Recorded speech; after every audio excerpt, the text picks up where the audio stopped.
Well, it's so great to see so many young faces in the audience. So I'm excited for this meeting. It makes this job all the worthwhile to see all these young faces. All right, so let's get going because we have a big agenda tonight.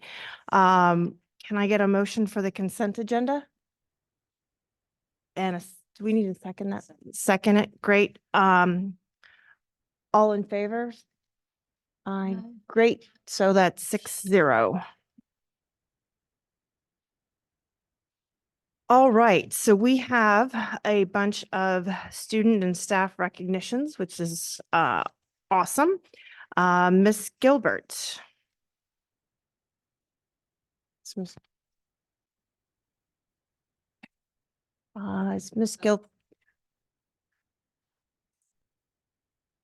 Of course you can say a little something, please. I don't know if Marlene's here. I can't see that well, but she may be online. I'm the board liaison to this Distinguished Teacher Committee.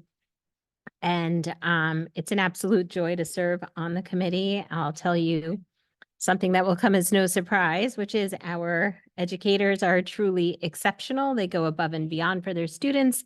They work collaboratively and they do it with joy and dedication. And with that in mind, I would like to turn it over to Stacy Lovelace if she's here. She needs a few minutes, maybe she'll raise her hand.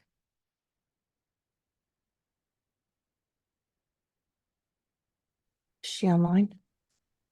I'm not seeing her online. Marlene is supposed to be representing DTAC tonight, but I'm not seeing her online. Oh. All right, why don't we skip to the chest, and if she comes back online, Mike, if you wouldn't mind letting me know, that'd be great. Mr. Ramirez.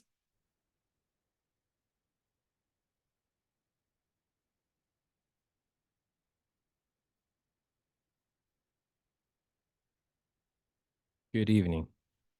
Is it working? Okay, good. Thank you to the members of the Board of Education for inviting us tonight. My name is Adrian Ramirez. I'm the advisor for the JHS Chess Club.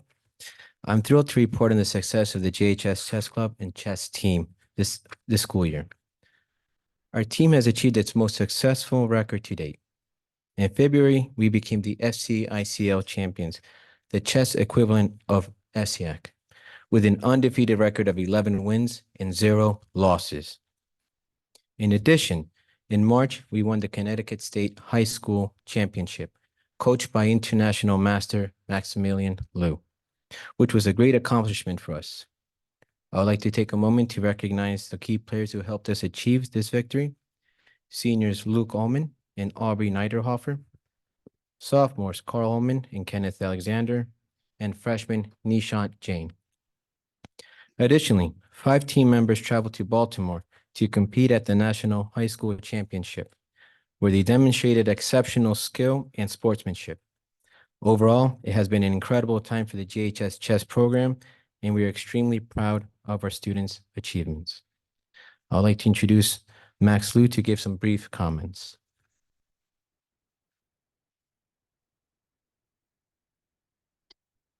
Thank you, Mr. Ramirez. I'll keep it pretty brief, but I'm a senior, so it's my last year here, and I just wanted to give some brief thanks to the many people who have helped the chess club and the chess team as we've grown since I guess freshman year when I started the chess club. So I guess first I'd like to thank the GHS Media Center and Mrs. Waters for their continued support, and their working with us throughout the year for the past couple of years has been instrumental in helping the members grow and train and practice. And so we're really grateful for that. Obviously, Mr. Ramirez as well, thank you for his continued support, and for Mr. Mayo and the entire GHS administration. And then thank you again to the board for inviting us here and supporting our efforts.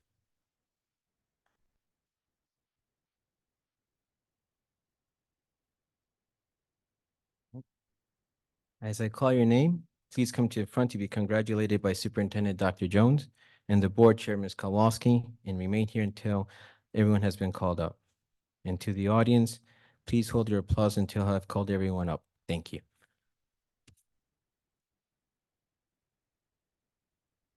Maximilian Liu, Kenneth Alexander, Isaac De Cruz, Sabine De Novo, Luca Dolgov,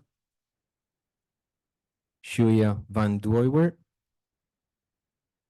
Luke Ullman, Carl Ullman, Nishant Jain, Rex Liu, Case McGeary, Aubrey Niederhofer, Elias Oil, Brett Sylvester,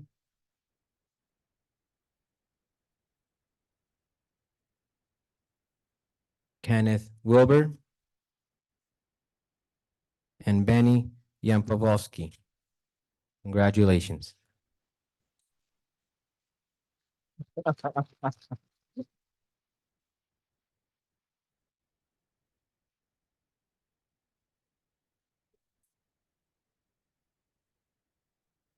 Thank you.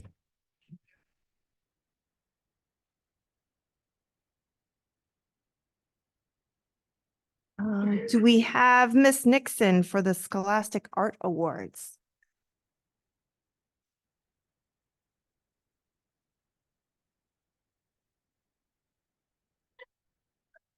I feel like a child.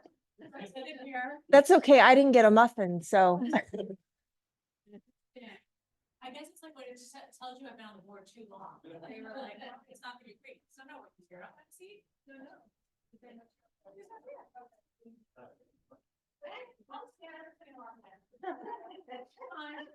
And this is my penance for being a few minutes late. That's what I get. So I'll sit right here.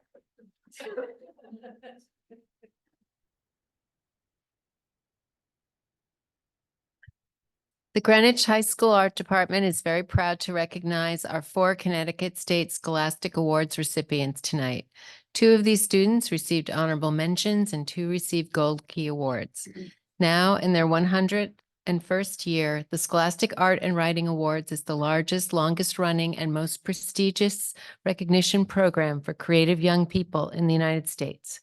The awards have an impressive legacy dating back to 1923 and a noteworthy roster of past winners, including Andy Warhol, Sylvia Plath, Truman Capote, Richard Avedon, Robert Redford, and Joyce Carol Oates. This year alone, nearly 2,800 students entered original works from about 145 schools in Connecticut.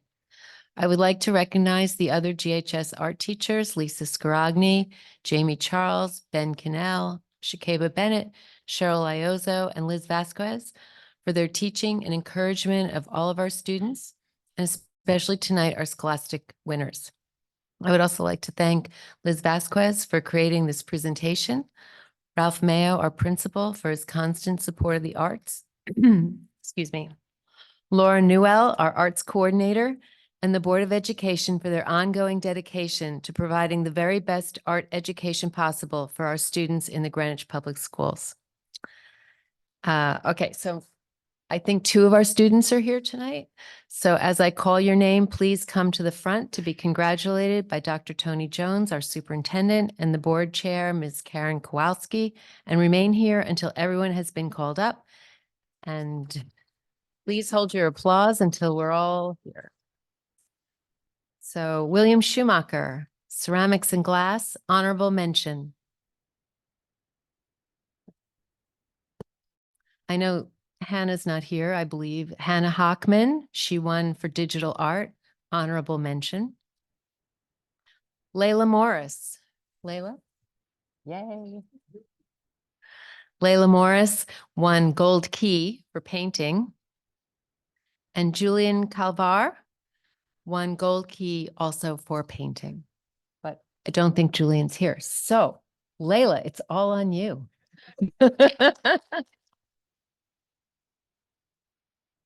And she very much deserves it all.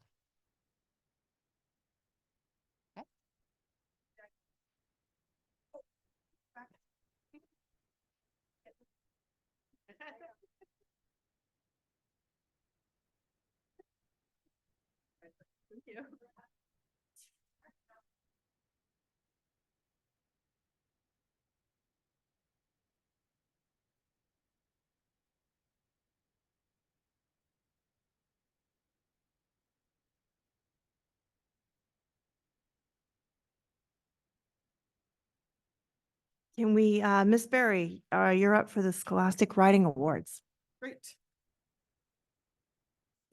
Good evening. We're very proud of the prowess of our writers at GHS. And Ms. Nixon already told you about the Scholastic Art Awards.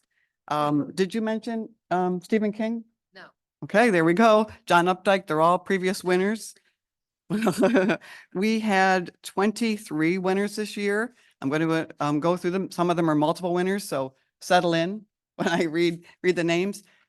I'm going to read the name and the category prize. The titles are also quite a kick, so this is behind or up there, and also it will be on our English website, should you like to look that over.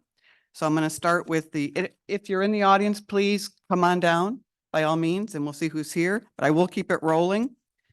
Our first winner is Isabella Alexandru.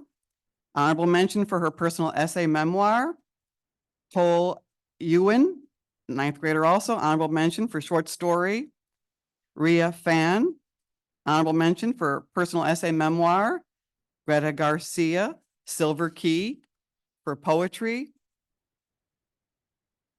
Joyce Gong, Gold Key, personal essay memoir. Andrew Masco, honorable mention, flash fiction. Kate Wick, 3, honorable mention, short story, personal memoir, and poetry. Sasha Yetterin, honorable mention for poetry. Kushi Kudre, honorable mention, critical essay. Sarah Mao, 2 Silver Keys, short story and science fiction. You have to love how some of these students have such a genre range. Edana Rodriguez, Silver Key for poetry and a Gold Key for short story. Angelina Song, honorable mention, short story. Alexa Laura, Gold Key for poetry. Belle Nichols, 2 honorable mention. She for dramatic script, 2 dramatic scripts. Olivia Pop, 2 Silver Keys and a Gold Key, all for poetry. Annabelle Wu, honorable mention, poetry and flash fiction. Yanu Cook, honorable mention, short story. Ashley Malkin, bringing home the medal. She has 8 honorable mention. I gotta turn the page. Ashley also has 3 Silver Keys and 2 Gold Keys. And that's, Ashley, whoa, she's got poetry, flash fiction, critical essay. Woo, lovely. And Ellie Nikani, honorable mention, personal essay memoir. Shreya Prabhu, honorable mention, journalism. And that's 2 honorable mentions and 2 Silver Keys for journalism. Naomi Russell, honorable mention, 2, 1 for short story, 1 for personal essay, and 3 Silver Keys, 2 for poetry, 1 for personal essay. Natasha Sennett, Gold Key for flash fiction. And finally, 12th grade, Ziyi Yan, who's been here every year. You can see the number of honorable mentions. Check out some of her catchy titles. You can see the Silver Keys for poetry. You can see the Gold Keys and flash fiction and personal memoir and the poetry. And are you here, Z? And I've learned recently that ZEE is Connecticut's young poet. So she's really, these are all writers to look forward to reading in the future. So great job. Thank you.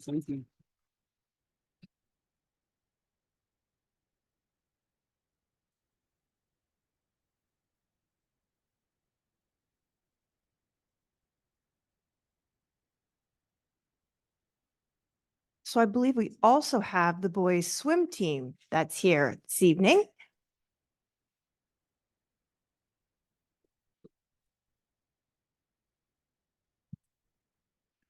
Chairman Kowalski, members of the Board of Ed, Superintendent Jones, I am proud to present you the terrific young men whose hard work has made possible the triple crown of swimming and diving, county, state double L, and state open titles, including several All-American qualifying performances. I think I'll just go right across the road, so we'll go one at a time from here. I'll turn and face you guys more, so I can see what's happening. All right, first up, Will Hannah. The strangest combination in the sport, diving and swimming. Next up, Jacob Winston, an All-American qualifying diver. Freshman Connor McDermott, rather, excuse me. I got a lot of Connors here. All right. Who had a terrific year for us as a freshman, making it all the way for us in distance freestyle. Calvin Donnett. All right, a terrific sprint freestyler and captain-elect for the 25 team. Was part of a championship for 400 freestyle relay at counties. Haddon Wood, a wonderful butterfly and distance freestyler, was part of our medley relay as well as our All-American qualifying 400 freestyle relay. Here's Connor McMahon, a freshman, individual medley and breaststroke, going all the way to the double L finals this year. Next up, Colm O'Donovan, diver, who's going to be a real heart of our diving program next year. It's great to have him make it through states this year. Freshman Hunter Bodie, surprise for us this year, going all the way through state double Ls in backstroke and the 200 freestyle. Gregory Bound, a senior, one of the rare seniors in this group, a terrific butterfly who really came through big at states for us this year, likely to be on his way to U Chicago in the fall. Charles Coven, a young up-and-coming sprint freestyler. We like to think distance as well, but this big event for us was this year at the States was the 100 freestyle. Next, Jack Smith. All right. A distance freestyler who really came through big for us, who states this year, and we expect even bigger things next year.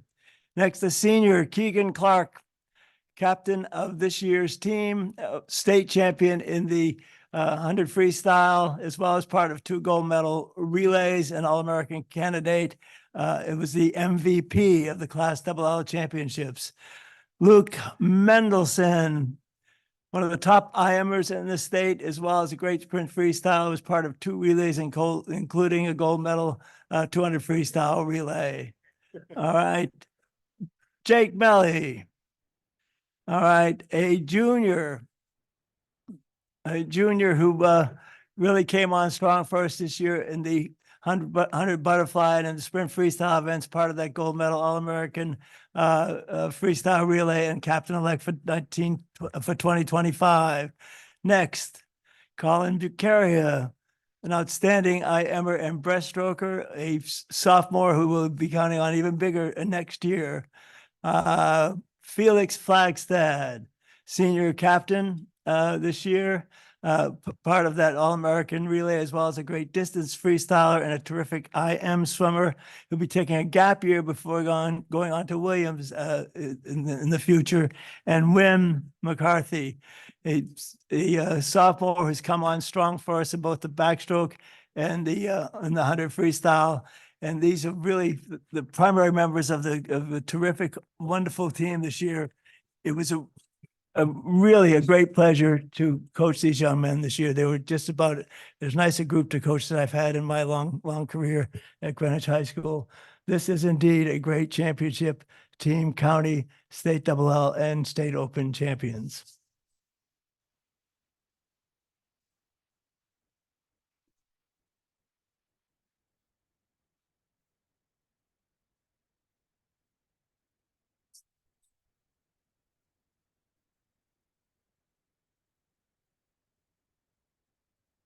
All very impressive, and someone who just swims to stay alive. I find what you do amazing.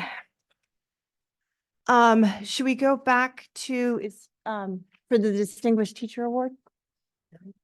We also have some all states too. Oh, yes, that was the other thing I wanted to make sure.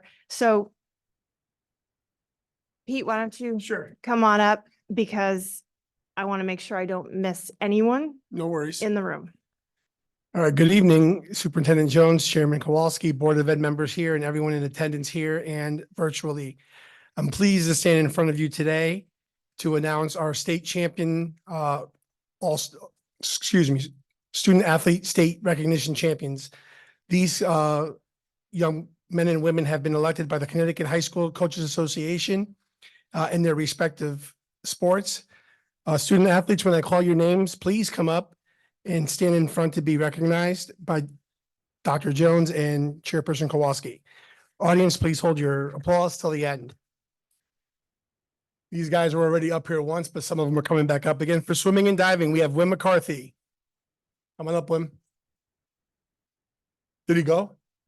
Okay. Oh, there he is. Did you hear me? Thanks, Wim. Luke Mendelson.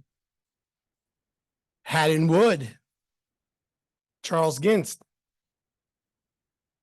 Keegan Clark. We just should have kept him up here. Jacob Winston. Felix Flaxted. Jake Mealy. For cheerleading, we have Sierra Aronson, Sierra Rollins, Ingrid Imp, and Sophia Pavinetti. Fencing, we have Anthony Nugent, Daniela Gavas, and Noelle Kohlberger. We also have a Team Saber champion for females, Erin Bailey, Daniela Gavales, and Noelle Kohlberger.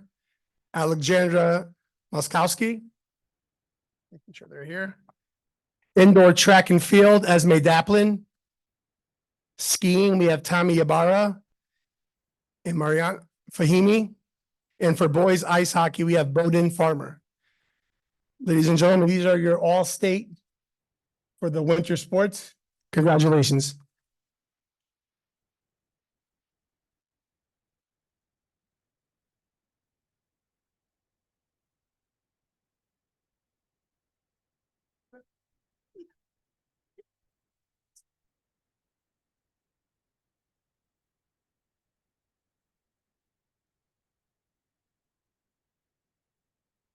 Okay, before we move on, I just want to make sure that there are no other recognitions because one, the agenda seems to be absent a couple, but not because that was on our error, not anyone else's. But if you're in the audience here to be recognized, we don't want to forget you tonight. Okay. Distinguished teachers. Okay, we got that still to go. Are we here? Uh-oh. What? The distinguished teachers should be there tonight. I think the person who was going to speak is unable to attend, so if Ms. Costin could step in, that would be great. You got this.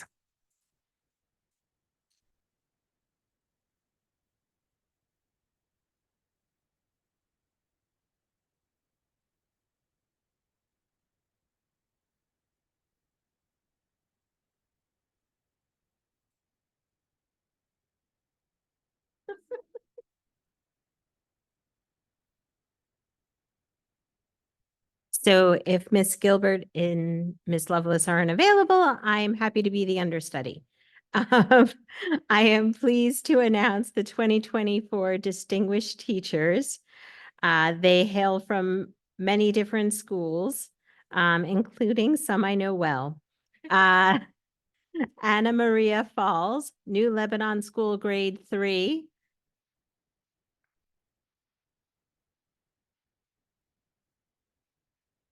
Please come up. Please come up. Joanna Kalar, Western Middle School, math, grade 8. Leon Lamb, New Lebanon School, special education teacher. Audrey Maurer, New Lebanon School, music. Eileen Reach, North Street School, kindergarten. Woo!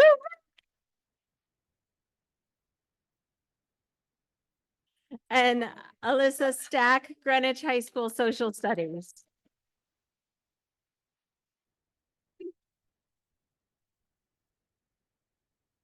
There will be a opportunity to celebrate with the teachers at the awards ceremony on 4:30, May 9th here at CMS. Congratulations, all of you.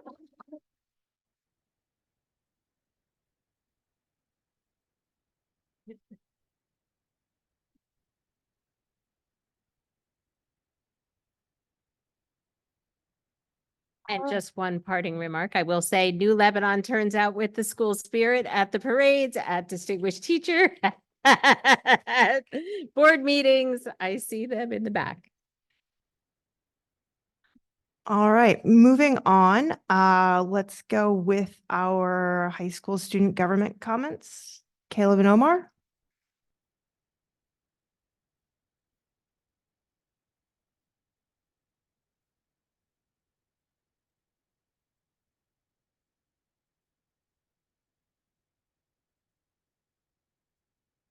Hello, everyone. Good evening, Dr. Jones and members of the board. My name is Omar Galal, and I'm the Student Body Vice President at Greenwich High School.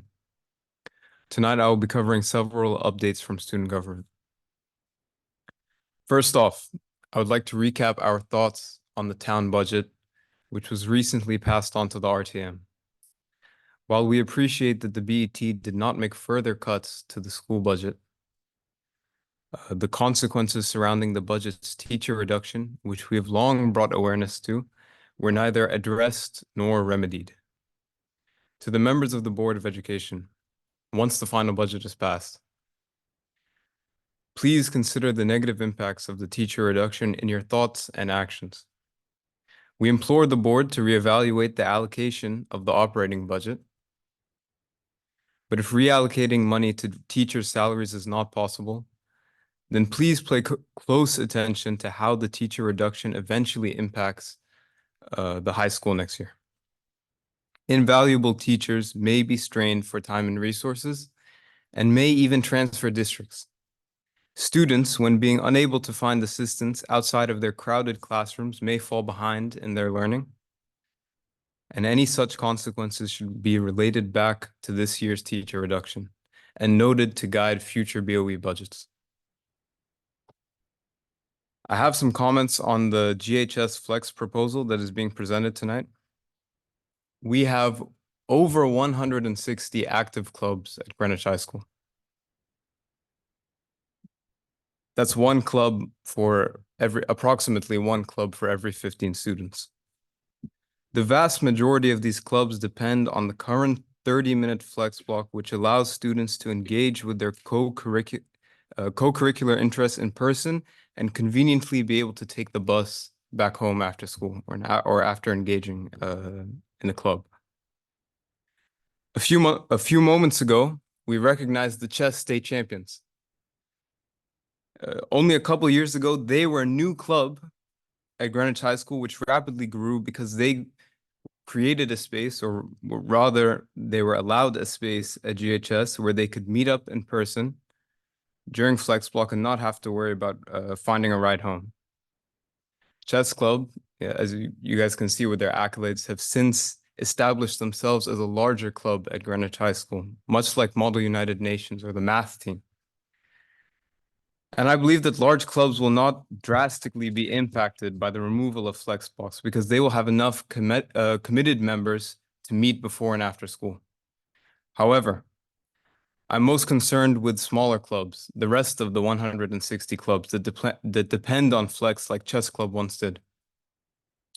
Please consider the impact that this proposed new schedule will have on student life at GHS. That is all I have tonight. Thank you and have a good evening.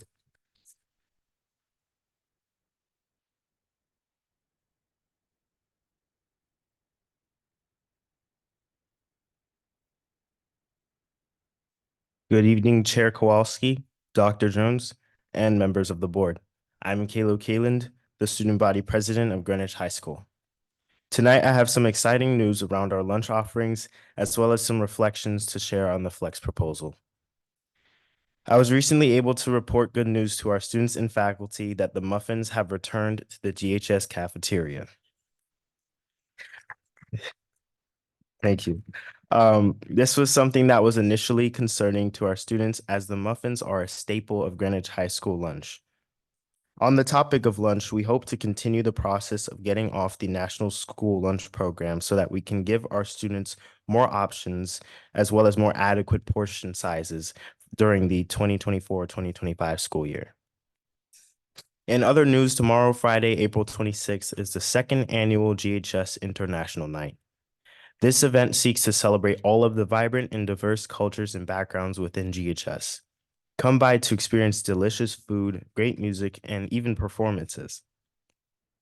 Student government is continuing with the election process for next school year. Today was our final mass meeting with our current group, but we are looking forward, to meeting with the new leaders at the beginning of June as well. There is a lot of potential for student government to continue to thrive in the future, and many people are interested in getting involved. I also wanted to address the current flex proposal. Though it seems that it addresses many of the current schedule challenges and attendance issues, I wanted to express some concerns around the impact on traffic and extra help sessions. This year, seniors leave the parking lot at 2:45 p.m. if they have no obligations, which naturally leads to heavy traffic around that time. When the remaining students are dismissed at 3:15, this also leads to congestion. Some are concerned with the traffic levels that would be seemingly brought by having all of these students dismissed at the same time next year. Another concern that some students have is scheduling extra help with their teachers. Many students use flex time to meet with their teachers to get vital support with their assignments, to clarify concepts or work through problems. Many of us utilize flex to make up smaller tests or quizzes. While there are concerns around this change, I'm sure they have been considered within the proposal, but we just want to share the student perspective on this. In the end, I do believe that the new schedule does have the potential to solve many problems that our school currently faces. That is all I have for now, and I look forward to sharing some updates on student government elections next month. Thank you all for your time and have a great evening. Thank you. Mr. Fisher? Oh, sorry, I jumped someone. Lil. Okay, John can go first. I think it's ladies first. Sorry, Lil.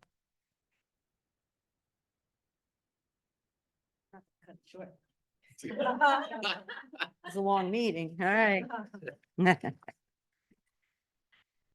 Chairman Kowalski, Dr. Jones. What a long congratulations list. A lot of talent in this town. Distinguished teachers, congratulations, chess club, Scholastic Art Awards, Scholastic Writing Awards, board swimming, and all state winter athletes.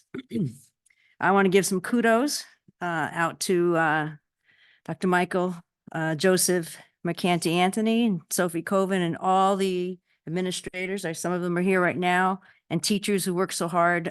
It was just a very powerful and exciting day to have people come together and talk about new, exciting cognitions and way to teach. And it was very inspiring. And I hope that we take some back into GPS and continue that fire. All right, we didn't start the fire, but we're going to continue it, just like the song says, right? There's a big, long agenda. I did want to highlight a few things on there. The Tara and Sean, I looked over the science team and your educators. We know the success that our junior innovators and science research students have achieved. I'm anticipating that more success in the collaborative efforts in the grades 6 to 11, and focus on vertical alignment and deep analysis of the science and engineering practices, and proper scaffolding and rigor at each of the levels will help with our NGSS standards. And also to our K-5 assured experience. So kudos on that work. To our PDAC committee, for those of you who don't know what that means, it's our Professional Development Evaluation Committee. The committee has worked hard this year to streamline and create a more effective coaching model, personalized not just for our classroom teachers, but now for all our specialists, SES staff, and even administrators. It was an honor to work on that committee, and I look forward to that implementation. And well, we just talked about flex time. There's always two sides to every story, but GA feels that the flex time is a positive action. It increases our core instructional by 29 hours, and the core instructional for all students, not just for extra students that stay for flex time that most have not. So I'm anticipating that to be a positive instructional time for all students, and there's still wraparound time for students to get and seek help.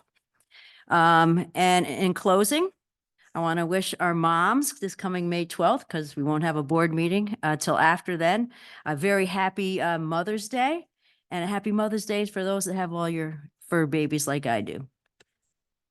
Thank you.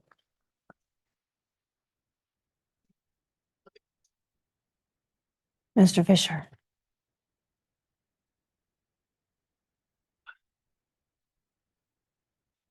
Chair Kowalski, BOE members, Superintendent Dr. Jones, everyone who's still here, and everyone who's listening online. Thank you for this opportunity to speak. Just in case there's still anyone who hasn't heard it already, I'm John Fisher, the Greenwich PTA Council President and the parent of 2 of the 8,611 great kids in the Greenwich Public Schools. PTA Council also wants to extend our congratulations to this year's distinguished teachers. Well done, really well done. As amazing as those teachers are, they represent the tip of the iceberg of all the great teachers in the Greenwich Public Schools. We also want to congratulate the chess champions, the award-winning great artists and writers, the swimmers and swimming and diving champs, and all the all-state athletes. It was amazing to see how many amazing students we really have. Tonight, and wish them and say to them also, well done, really, really well done. Tonight's BOE agenda is chock full of interesting items. But before I talk about some of those, I do want to reintroduce the elephant in the room.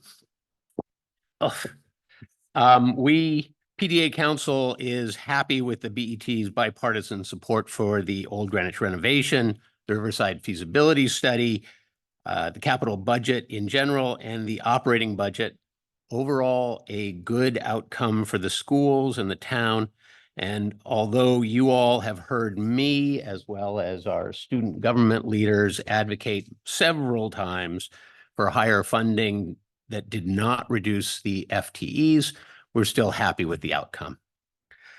In voting for the operating budget, you may have noted that several of the BET members made a point of saying that this is a one-time only approval for a higher operating budget to get the district back on track in terms of 1, reducing student and teacher absenteeism, 2, improving student outcomes, and we all know that means test scores, and 3, achieving GPS strategic goals. Those same BET members all said they expect budget cuts in the future. That is classic catch-22. It would be in the sense of catch-22. It's crazy if the schools need higher funding to achieve those objectives, but if those objectives are achieved, it would be crazy to ask for higher funding. So we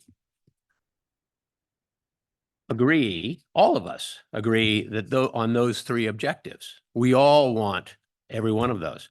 Heck, the district and the BOE has set those very objectives themselves and continually focus on achieving them, as does the school community.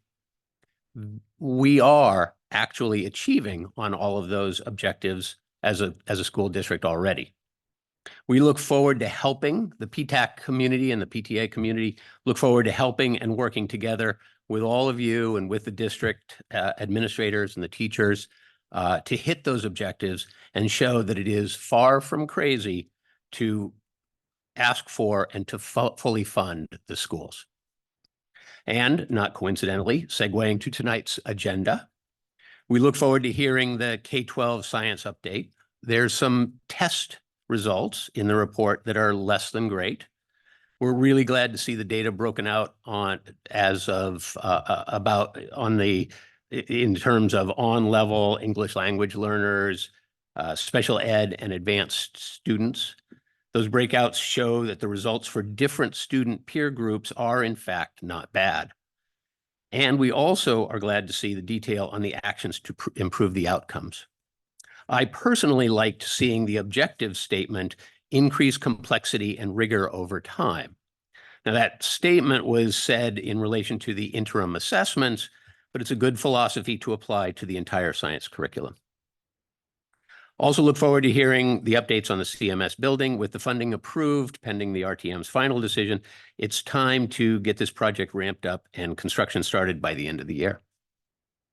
Also on the agenda tonight is the action item to approve St. Roch's use of the Ham Ave field for their annual festival.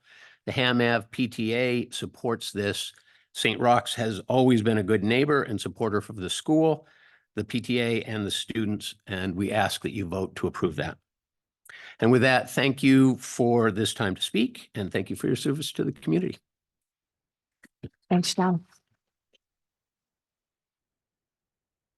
We'll move on with our community comments for the evening. We have 3 up. The first is Dina Urso.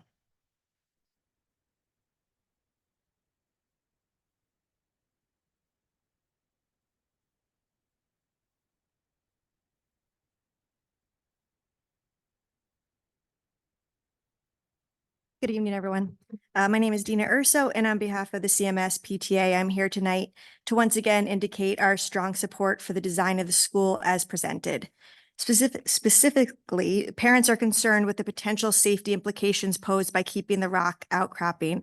It needs to be removed, in our view. We know that the Board of Ed agrees with us on this point. We urge you to make your position known loud and clear if it has not been conveyed yet to all entities in town. And I'd also like to take the opportunity to thank Dr. Jones and Mr. Watson for joining us on such short notice for our membership meeting a couple weeks ago to address the issues or the concerns that parents had after the earthquake. So thank you very much. Your frankness and willingness to hear from all the parents was appreciated that night. Thank you. Next, we have Angie Hartfuss.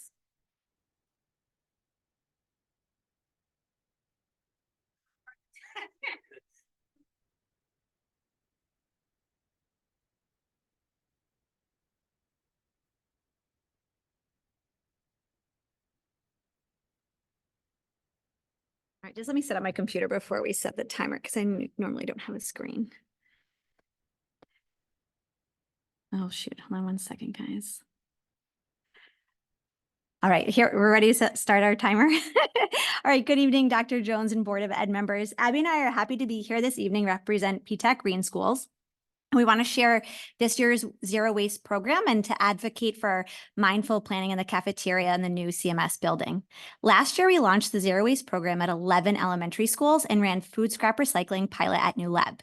To date this year, we have held Green Team meetings at all 11 elementary schools, as well as the 3 middle schools. We greatly appreciate the cooperation of the school principals, GPS facilities, especially Mark Bria and Juliana DeRosso, with a sincere shout out to all the school custodians. Blaze has been incredible and we are going to miss him. We're looking forward to working with Ben, Brian, and we are really going to have more shout outs coming next month. All elementary schools are set up with liquids, recycling, and trash, and some schools also have share and donation programs. We have launched food scrap recycling at New Leb, Riverside, Ham Ave, Julian Curtis, and soon Parkway. This program has environmental benefits, teaches students environmental stewardship and civic responsibility. The program saves money on tipping fees through reduced tonnage and can potentially reduce purchasing costs. With the addition of the food scrap recycling program, the diversion rate has increased dramatically, 73% on average, up from 45% without it. That's like with what we have just done. So just so you guys know by numbers. So recycling makes up 5.5% 7% of the weight. Liquid is 19.2%. The share and donation table is 10.3%. Food scraps at our schools is 38.3%. And we want to highlight here that typically at residences, it's 20%, right? So at schools, it's 40, it's significantly higher. The trays make up 14.4% and the trash is 12.1%. So this 73% diversion, like we're super excited about that data. So what does zero waste program mean for the district annually? 52,066 pounds of trash eliminated annually, 27,144 pounds of food composted, and 17 pounds of food wasted per student annually. That's like what we were finding. The Zero Waste Schools program has been paid for entirely by state funds allocated to the school specifically for the reduction of food waste and municipal solid waste. Oh, okay. Here's what we did. We funded the food scraps recycling at 5 GPS elementary schools and the rest to come next fall. We're producing a professional film that is specific to GPS zero waste. We created a Ready, Set, Sort video game. When we encourage you guys all to play that, purchase books. We're running out of time. Go ahead. Thank you. So we are also excited to follow the progress of the new Central Middle School building and want to re-emphasize the importance of adopting the zero waste program into lunchroom cafeteria design. And we're aware that a dishwasher is included in the ed specs for the new CMS, and we're very excited to see this built with a dishwasher and employ a reusable foodware system. I think we're out of time. So thank you. You guys, it's working. Please send your comments to the board. Yeah, we can do that. Yeah, thanks. Our last speaker this evening is Riona McCursey.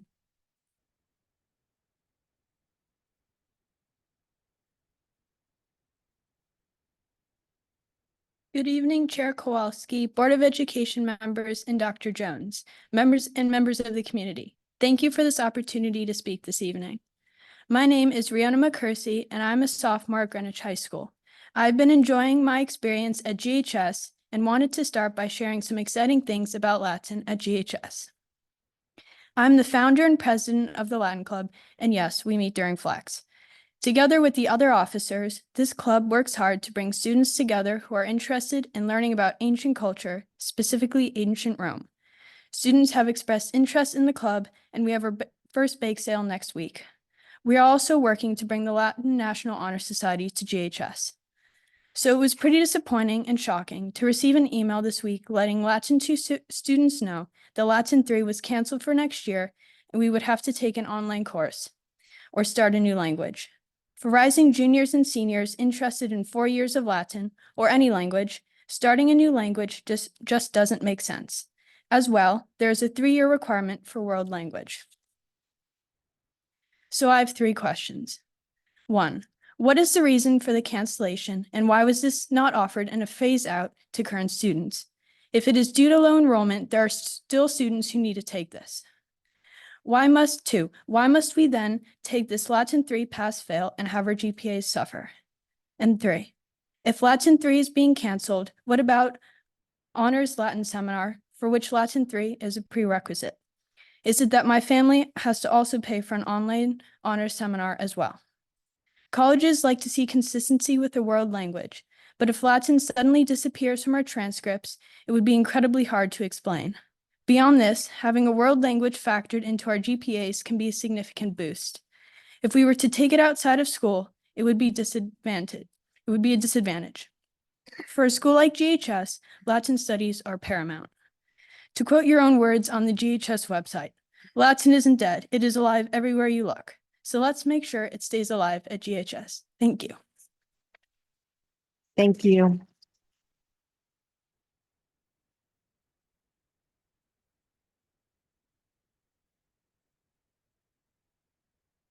All right, moving on to our monthly reports. Dr. Jones? I have a couple of items tonight. I know we have a long agenda. First of all, I just want to say congratulations to our distinguished teachers. And I do also just want to note before they narrow the selection down to 6, we have 15 that were actually honored this year across the district. And so congratulations to all 15. And the 6 that that we recognize tonight will be at the ceremony in early May. So congratulations. I also want to congratulate our newest principals at Julian Curtis. Eduardo Calderon will be joining as the new principal. He's coming from New York. The committee was just very, very excited about him, and he's going to do fabulous work. At Riverside, we just announced actually over the break, and we did let them know it was going to be over the break because we have to get the paperwork before it comes in, but they were anxious to hear. Jason, and I think you actually say Martine, and I'm going to have him say his last name for me better when he gets here. But he's coming to us from Florida. And an interesting fact about him is his actual bachelor's degree was originally in physics, and he spent I believe it was his first year at Greenwich High School. And so he has a history of being a principal in Stanford, also in New York, and most recently at a pre-K through 8 school in Florida that has 1,700 students and 175 staff. So I think he's going to just be terrific at Riverside. They were very excited about him. And last but not least, we were thrilled. Suzanne Coyne threw her name in, interviewed for Western.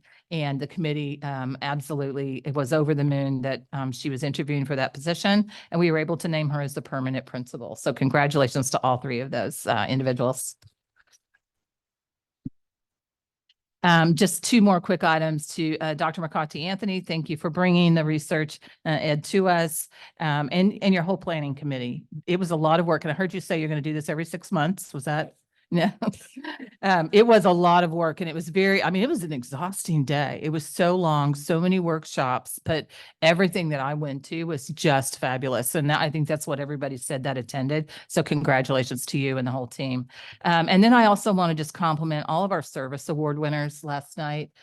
Jonathan Sopranowitz does a fabulous job organizing that for us, but it's just such a beautiful night to have Dr. Fleischman there, who served as our superintendent for so many years, and to really focus on what it is just to be a wonderful human being that gives back to others. We talk about academics a lot. We don't talk about the service as much, and we just have some amazing young people in our district. So thank you. Yeah, I echoed those comments. I was in attendance, as was Ms. Hirsch last evening, and it was just amazing. And those 26 students should be commended for all of their hard work and a true example of just what I hope others in our community do and what they give back on a regular basis. So really, really impressive. Are there any reports from committee members?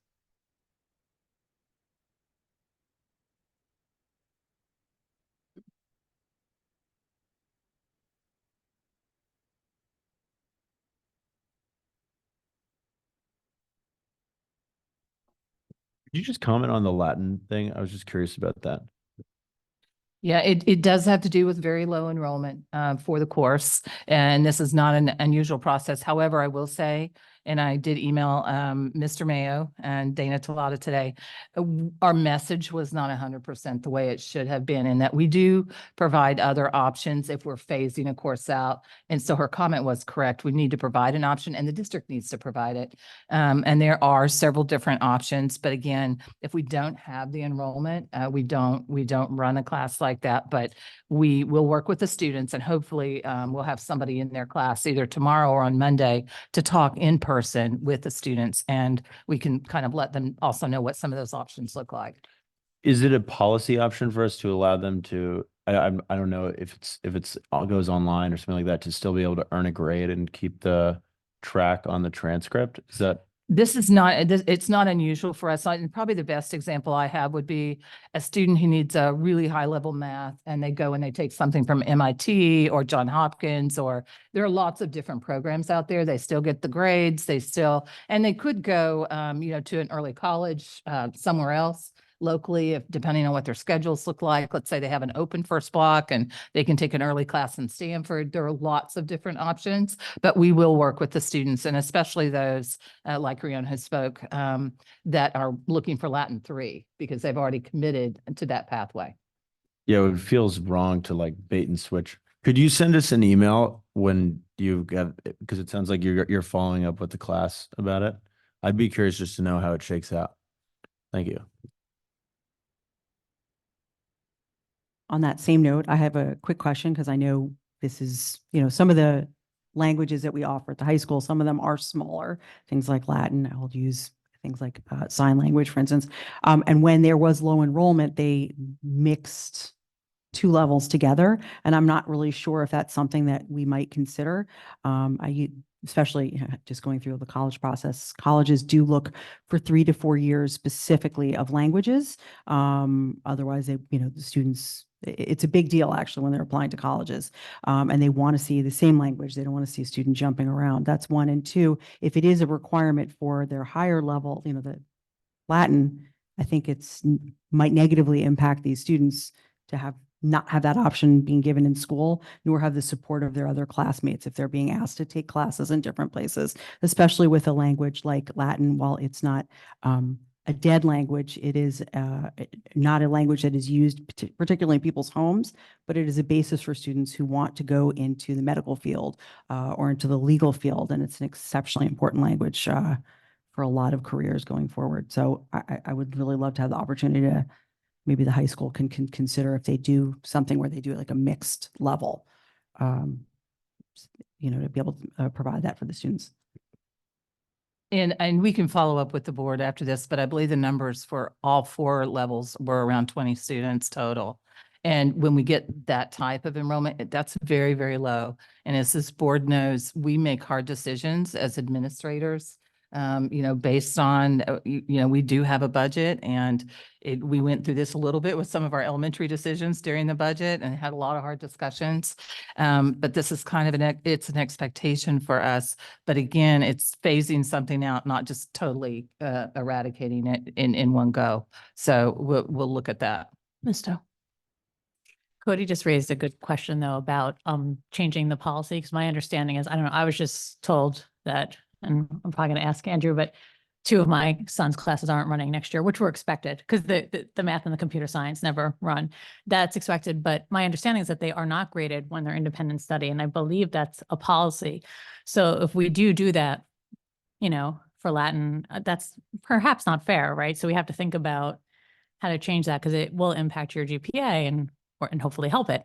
And so I think we should probably reconsider that if we have to do something like that for Latin. For math and computer science, perhaps that ship has already sailed, but since this is core, I think you should consider it. Yeah, and I can certainly pull the policy and send that to the policy committee as well, Dr. Mercanti Anthony. But also independent study is very different than taking a accredited course somewhere else. So there are differences with that as well, but I'll follow up and pull the policy.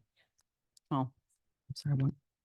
Just one last thing. If it is something that we have low enrollment for at the younger, the earlier courses, Latin 1 or 2, again, and it's looking to be phased out, I would think we would want to make sure that the students that are enrolled in the lower level classes now are also made aware of this if they need to have the opportunity to switch. But again, it may help enrollment if we have some of those levels merged and can provide the students with an opportunity when they reach the higher levels to do some other type of study or project when it comes to Latin. I just know that it's a really important language, and if we get rid of it, it's kind of a big deal. I mean, I didn't take Latin, so I'm not really one to speak, but still. Anything else? Yes.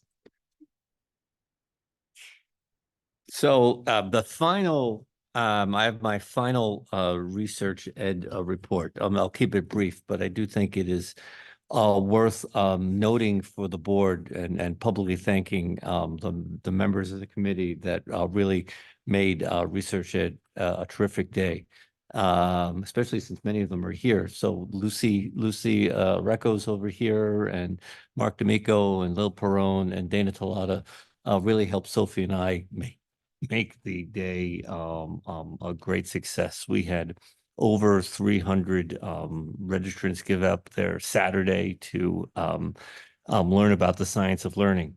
Many, and hear from speakers from really around the globe.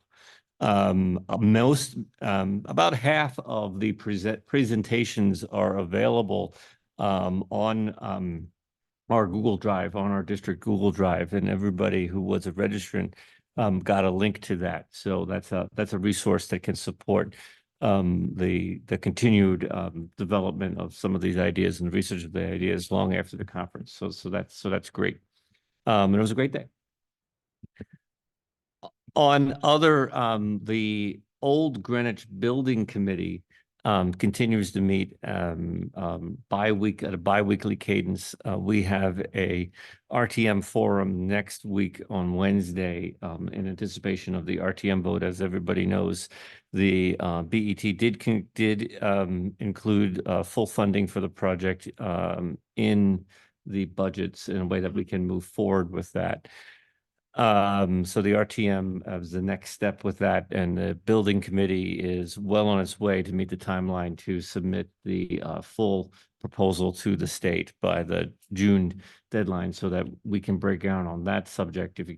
On that project, if you're keeping track, we're still scheduled to break ground on that project in Old Greenwich this time next year. Sounds good. Glad to see it's moving forward on a good pace.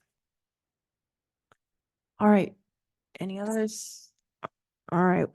Bless you. Western Middle School soil update. Dr. Jones.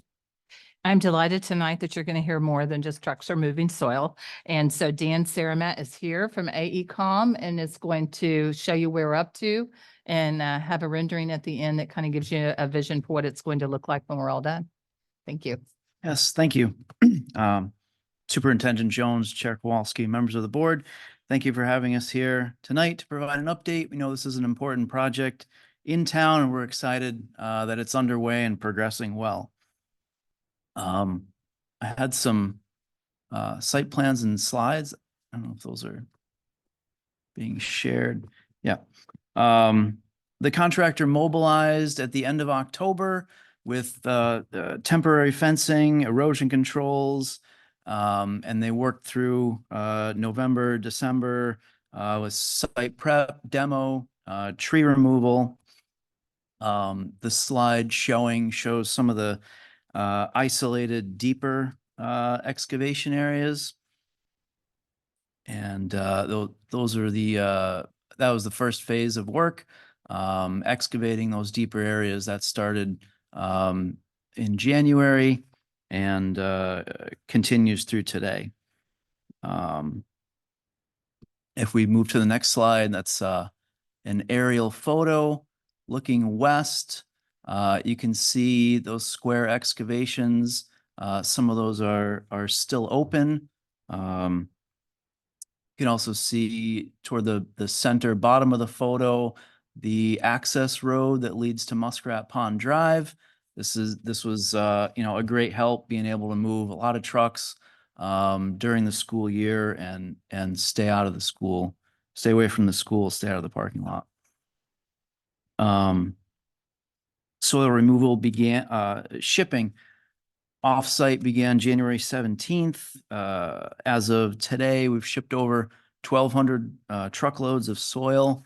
That puts us at about 70% complete with soil export. So really making good progress on that. Can see also toward the left of the photo, if anyone was familiar with the site before, there was that grass mound between the fields. We're working on lowering that mound to accommodate the new field elevation. You can move to the next slide, please. This is a view to the north. You can see toward the left side of the photo near the school. We've been importing material as well, about 25% complete with material import. And you can see what's being placed there is after the excavations are complete and where the excavations are closed out environmentally, clean fill being placed to grade, and then orange fabric above that, and then the gray is the stone that's the base drainage stone for the field. So starting construction on that western field one. There's also utility work around the fields and between the fields and the school. See some of the structures there next to the clean fill piles. And that's going in as well while the soil export continues. Can you move to the next slide, please? This is a little dark in here. You can see there are still some open excavations, those round circles in the grass area and the square on the slope. Verification sampling is ongoing. That data is evaluated as it comes in. If any samples do not meet the remedial goals, then that soil is excavated as well. And that sampling is still ongoing.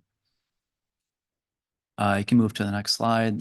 It's a photograph. This is the slope near the school that is closed out, and the beginning of clean fill placement on that slope.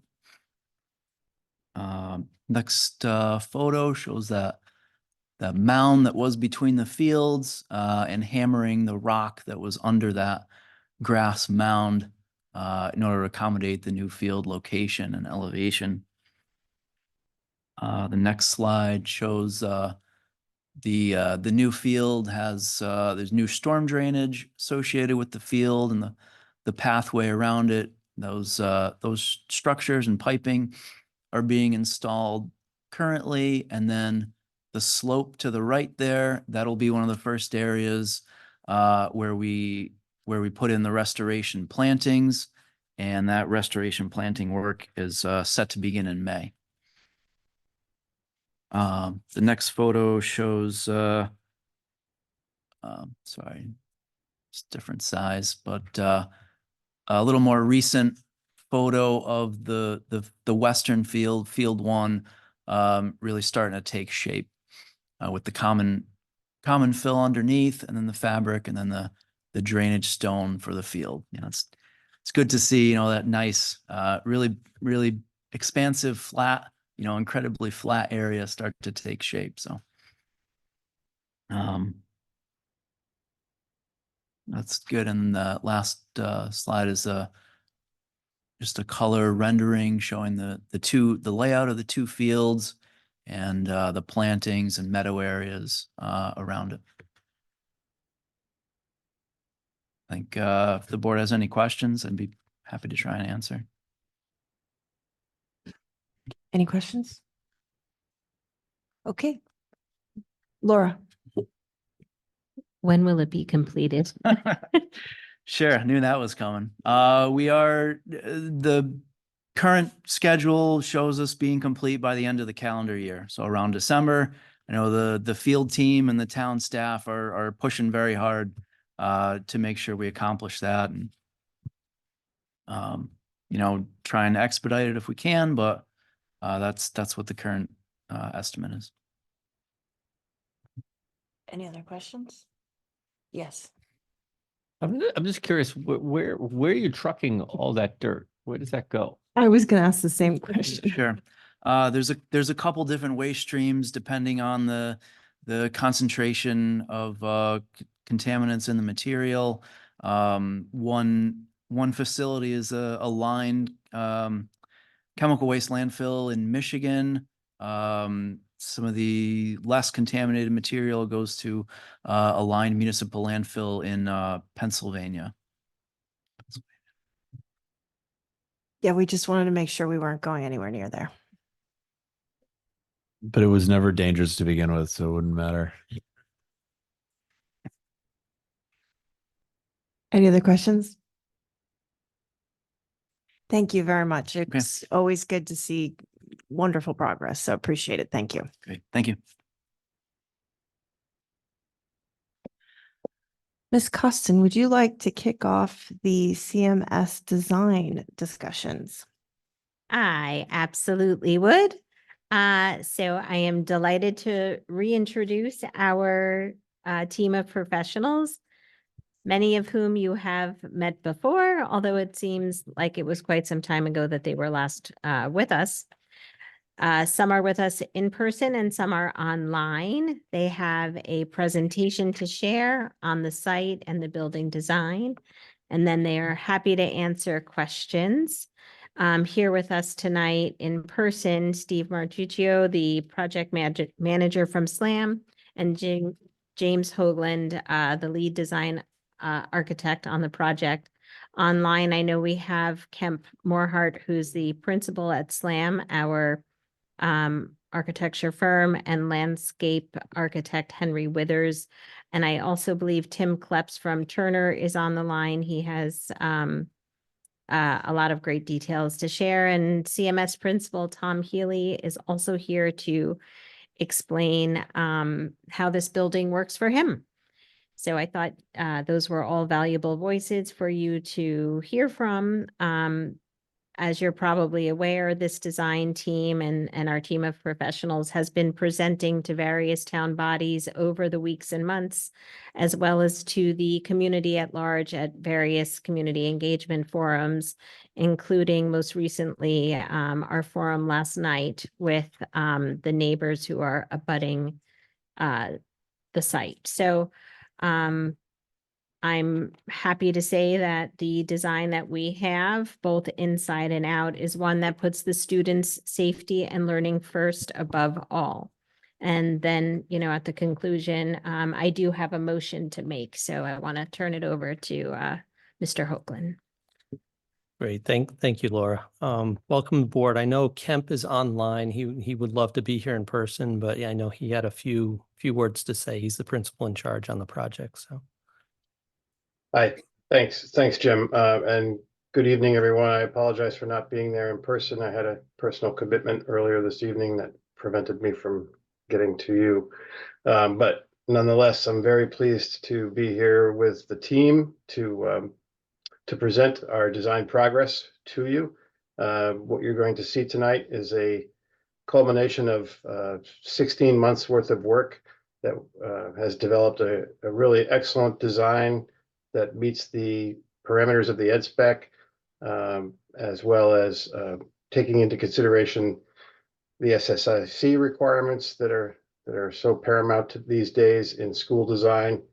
And as Ms. Costin just mentioned, we have been taking this around the circuit in several meetings recently, regulatory meetings. We have another one this coming week with planning and zoning. So we are on the downhill slope, so to speak. We are in construction documents, and our next objective would be to take this package to the state for approval to bid and bid the package and get under construction. So we're all excited about it. We're really thrilled about the project and the design. I think you'll feel the same way. And with that, I'm going to turn it back over to Jim Hoagland and take it away, Jim. Great. Thank you again, Kemp.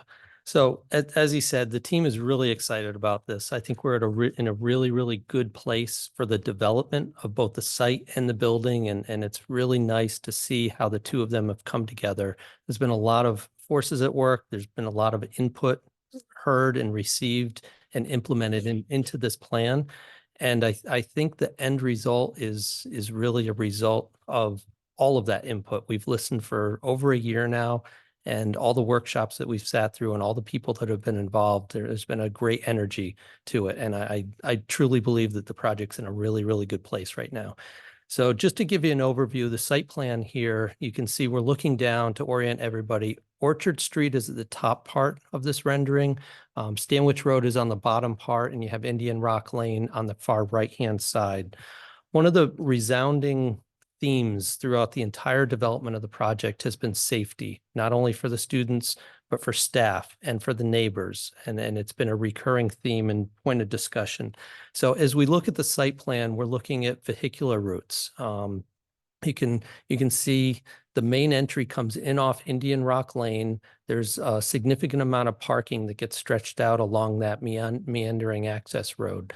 That road serves as the parent drop-off, and it's clearly separated from the bus drop. Buses come in off of Orchard Street, and it's a one-way loop. They enter down close to Coach Lamp and drop off their students close to the front door, and then in a one-way loop, continue out to Orchard, and then we'll take a right-hand turn out of Orchard. So one of the things that drives this site design is the clear separation between the buses and the parents that are dropping off.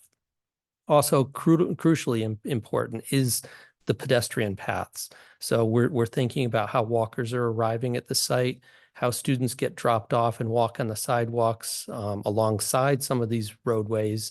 And it's been a critical point of design. The landscape architects, as well as the architects and the building committee have all weighed in on this. And we think the plan is working really, really well and meeting some of those safety criteria that were set early in the workshopping process. Another thing I want to point out is a fire lane out up and around the left-hand side of the building. So that's actually on the north side of the site. We're talking with the first responders. We did implement a full loop all the way around the building so that the first responders could access. Fire department can get back there, and police department in the case of an emergency. The other thing that we did talk about was a possibility of getting an ambulance in the case of emergency up behind the building, close to some of the outdoor learning areas. Can also note the extensive landscaping that's happening. It's kind of hard to tell with this rendering, but there are a significant amount of trees that are being added, bushes that are being added, and it's been an integral part of the planning and zoning and approval process from a regulatory standpoint. We're implementing all of the new landscaping regulations. I think we're the biggest test case so far. The other thing I want to mention was the reorientation of the athletic fields. You can see a full-size softball field, full-size high school-sized baseball field, as well as an overlapping rectangular field.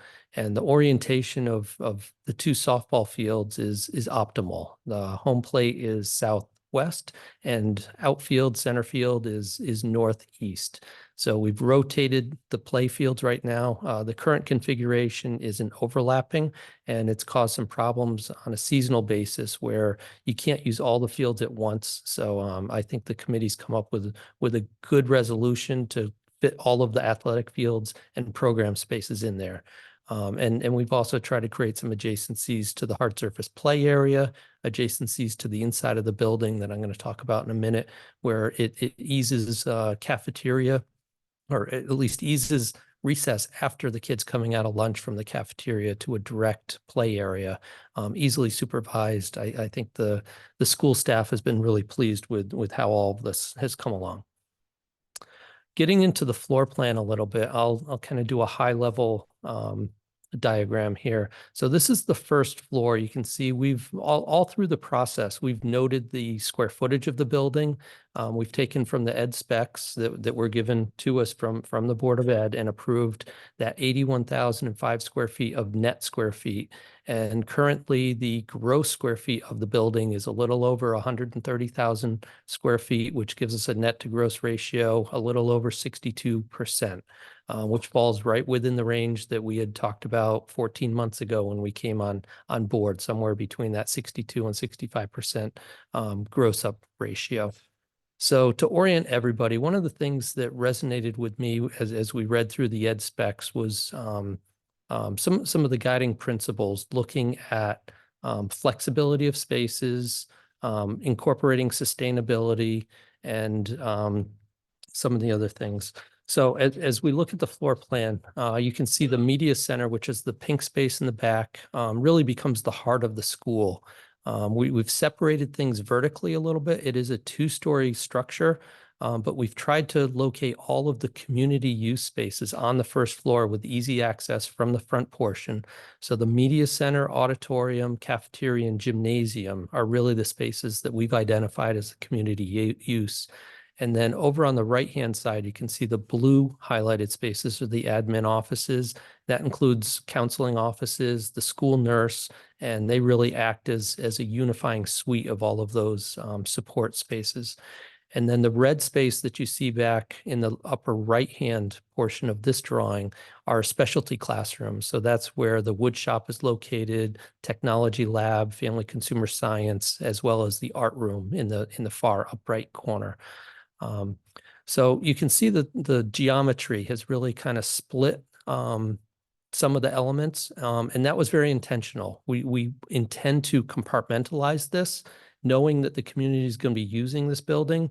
We wanted to provide flexibility for the school staff to shut off portions of the building. So if something is going on in the gymnasium after hours on the weekends, the rest of the building can be easily shut off. There's a number of cross-corridor doors, and I think we've been really strategic in where we've located the program spaces within the floor plan to address a lot of those questions and concerns about how they were going to control people within the building. I'll mention one other portion was the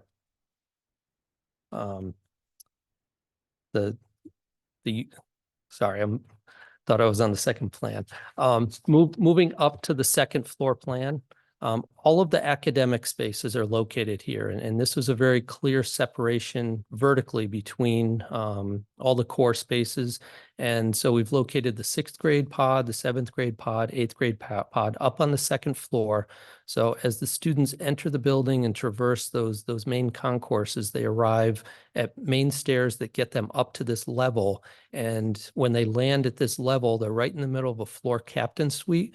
And this is where all the vice principals are located. So the blue spaces that you see at the tops of the stairs, and we're kind of calling the knuckle spaces in between the pods, are where the vice principals are located. So they have eyes on the street there. They see a lot of the activity, students coming and going.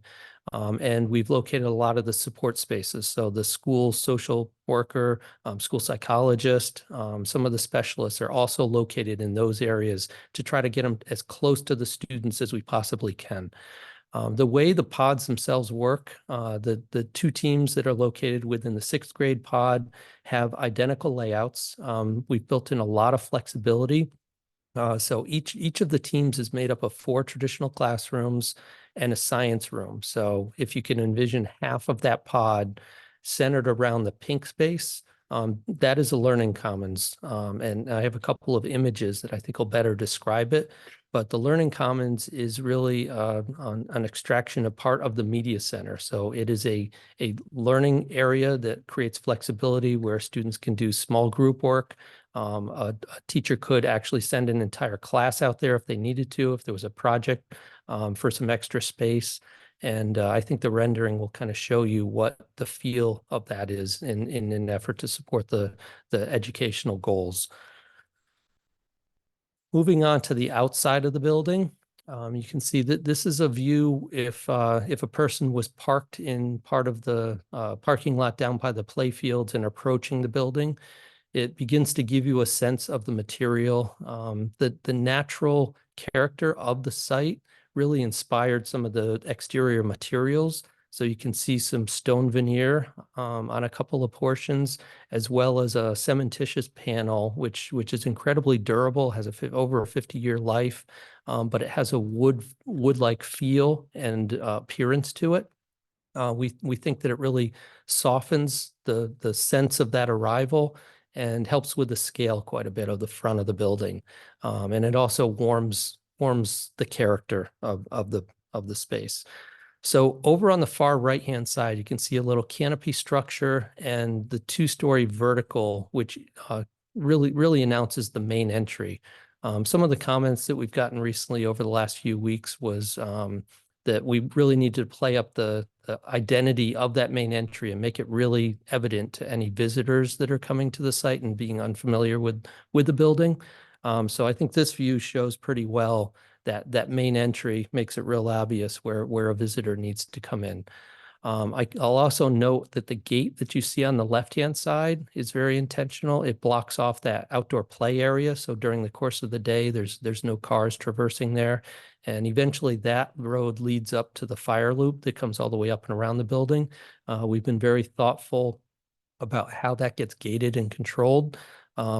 primarily for the safety of the students and staff that are out there.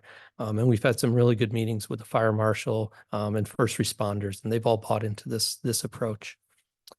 Stepping a little farther back from the building, so this would be a view from a parent that would be dropping a student off as they're approaching the building. And you can see that we've tried to break the fairly large structure down into smaller elements to help with the scale.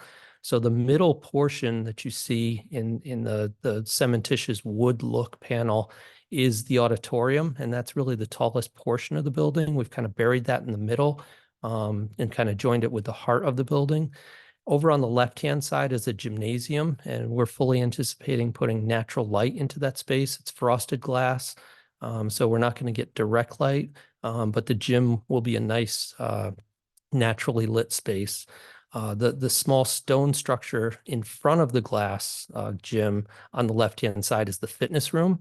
And then moving over to the right-hand side, you begin to get a different sense for the two-story glass entry at the main admin entry. And then over on the right-hand side is the academic pods that sit way back from the main building itself. Moving over to the sidewalk on the right-hand side, I think this gives you a real good sense of what a student would look or what a student would see if they got out of their parents' car and were walking up the sidewalk towards that main entry. You can see how the canopy is curved is in a kind of welcoming gesture to bring the students right into that main entry in the morning.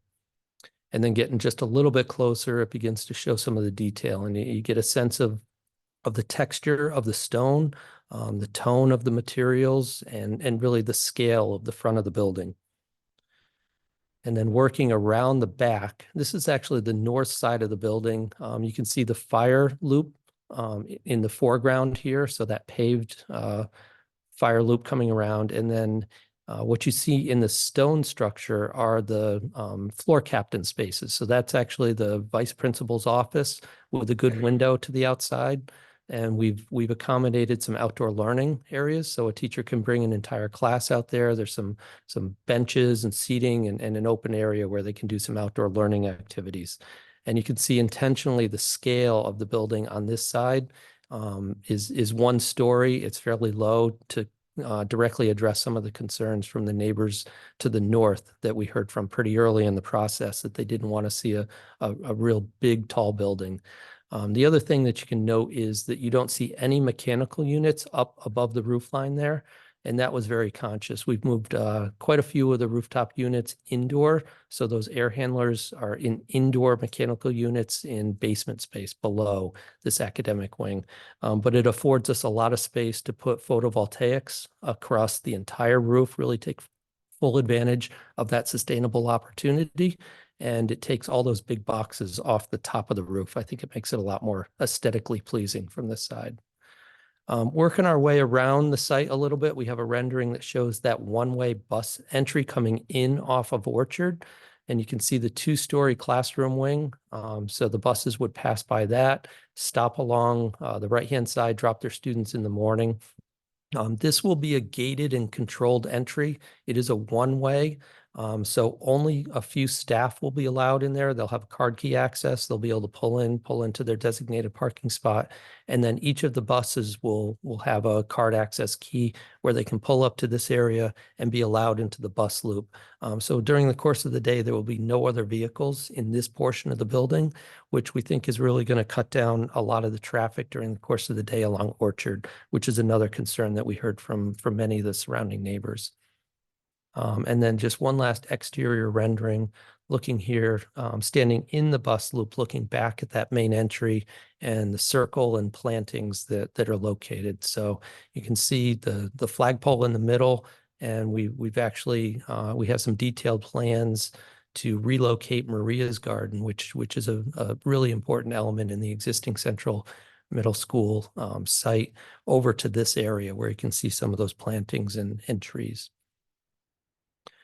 Moving from the outside to the inside of the building, I wanted to show you how some of that character, some of that warm character starts to pull itself inside the building. This view shows you just inside that main entry vestibule. So you're into the school on the right-hand side. All the glass is the main admin office. So you can see a small waiting area to go in and check in. And then the length of the corridor looking down is the main concourse. So that's where students would travel straight down to the main stair and then move up to the academic portion. I'll note that the walls we're trying to utilize as much technology, tack space, and then some real exciting graphics on both sides of the wall in these main concourses to really bring a lot of excitement to the architecture. And then moving a little farther down that concourse, I think this gives you a better idea of some of the generic graphics that we're using on the left-hand side and the color palette that we're anticipating throughout the building as an accent. And then on the right-hand side, there's going to be technology. There's going to be monitors mounted all over the building to portray the announcements that need to be made. You're going to have lunch menus, as well as pin-up space and tack-up space for student projects and artwork. Getting to the end of that concourse, this is what that stair looks like. So the students will traverse up this open stair. You can see how naturally lit it is. There's a lot of light, natural light coming in from above that. And over on the left-hand side, you see some windows. Those are actually the interior courtyards. So we're trying to drive as much natural light into the heart of the building, kind of the deepest part of the building. And you can tell from this rendering, it's still very bright and cheery space.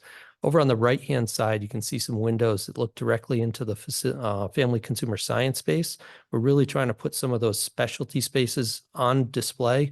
So spaces like the technology lab, the wood shop, and the family consumer sciences, because they're such a special program, we're trying to put those on display a little bit. So as the students walk by, they can peek in and see some of the unique activities that are happening in those programs. This is a slightly different angle. It's actually the stair over by the cafeteria. So the stair is the same, but the landing is a little bit different. You can see the entry to the cafeteria on the left-hand side. And then that big blue feature wall has a number of different display cases in it. And we anticipate this being a space where the students can come and gather, work on some project space, project work, and really kind of a nice gathering space right outside that cafeteria, transition from cafeteria back to academics or vice versa. And then moving inside the cafeteria, we've been very obvious about selection of tables and furniture. We're not quite to that point in the process. FF&E will come much later, but we're showing these in the renderings, just being aware of different seating configurations for students. We're trying to give them a variety. We recognize that social conditions for each student may be a little bit different. Some of them might want to be sitting in, with one single friend. One of them, several of them might be wanting to sit at a table for 12. So we're trying to accommodate a number of different seating accommodations. You can also see the feature colors worked into the super graphics on that back wall, as well as highlighting some of the core values that we've talked to the school about. Then moving back out into the corridor, this is the entry lobby that gets you into the gymnasium on the left-hand side, and then the auditorium on the right-hand side. So this will be the primary public entry. Get you, this is the area that we can shut down the rest of the school from, really kind of limit access for the public into these community use spaces. And then moving to the heart of the school, the media center, you can see how we've located the circulation desk right at the main entry coming into the media center. And then on both sides of the media center are the courtyard. So you can see how much natural light is coming in. And actually the media center will be able to take advantage of some of those courtyards to get outside and get some fresh air and some light out there. With really good lines of supervision and vision out to those spaces, so the adults can supervise the students that are out there. And this is just a slightly different angle looking at the media center, and you can see that we're fully anticipating making this flexible. All of the bookshelves will be movable. We can rearrange this in the future. But we're accommodating full 2 classes in this in classroom configurations, as well as a variety of different seating configurations with some soft seating, some small work groups, as well as rooms in the back of the space that'll accommodate any kind of video projects that the kids are using. We heard that they're doing more and more of these video projects, so we have these small group work rooms that they can break out of the media center and do their projects. And then one of the last views I want to show is the auditorium. So this is the intended replacement for the space that we're in right now. It'll have 530 seats in it. You can see we're incorporating a lot of that wood look on the exterior of the building, pulling it in. It's going to be a nice, warm, welcoming space with all the modern technology that's needed, and some good lighting. Moving to the gymnasium, the exterior rendering showed a lot of the glass on the exterior, and I think this shows exactly how much daylight we're going to be able to drive into this space. It's going to be a nice, bright space. We're going to be able to brand it and really kind of play up the theme of the athletics. You can see the bleachers stacked on the right-hand side, and this will accommodate a full-size high school basketball court, 2 cross courts running the other way, as well as a high school size volleyball court within this space. And then moving up to the academics, I did mention the learning commons in those breakout spaces. So this is what that would look like. You can see the lockers that kind of make up the perimeter of the space. You can see a couple of windows that look directly into the classrooms. So that group of 4 classrooms in the science lab that I described as the team all have vision out to this space. So teachers will now have the ability to send kids, which used to be into the hallway and not be able to supervise them, into a well thought out space where they can work on group work, project space, as well as a rotating bookshelves where they can get some library materials up there for the projects that are associated with that. And then moving into the classroom, this is just a typical classroom, and I think it'll give you a good flavor of some of the furniture that we're looking at in some of these spaces, and the flavor of feature colors and how all the palette of color goes together. And then I do have Amanda on the line. If you have any questions about some of the interiors, she'd be more than happy to jump in. But these are some of the color palettes and boards that we've shared with the building committee and the design review committee. Just kind of running through. I think it really gives you a flavor of the well thought out palette and how it all ties together between the floor, the walls, the ceiling, and all the nice features that we showed you through the renderings. And I think that is the end of this portion. I think at this point, I'm going to turn it over to Tim Kleps, who's online. He's from Turner. He wanted to talk a little bit about some of the site logistics. Hopefully you can be unmuted. Okay, thank you, Jim. Can you hear me? Yes, we can. All right, good evening, everyone. First, my apologies that I could not be there with you tonight. I also had a personal commitment that I had to attend to. I'm going to spend a couple minutes talking about the construction sequence, talking about the probably your first look at how we're going to plan to build this project. I think as many of you know, this will be 2 major phase project. The first will be to build the new instructional building in the field while the current school is active. Once we're complete with the new school, we will then go ahead and start doing the abatement and the demolition and put the fields in the other portion of the school.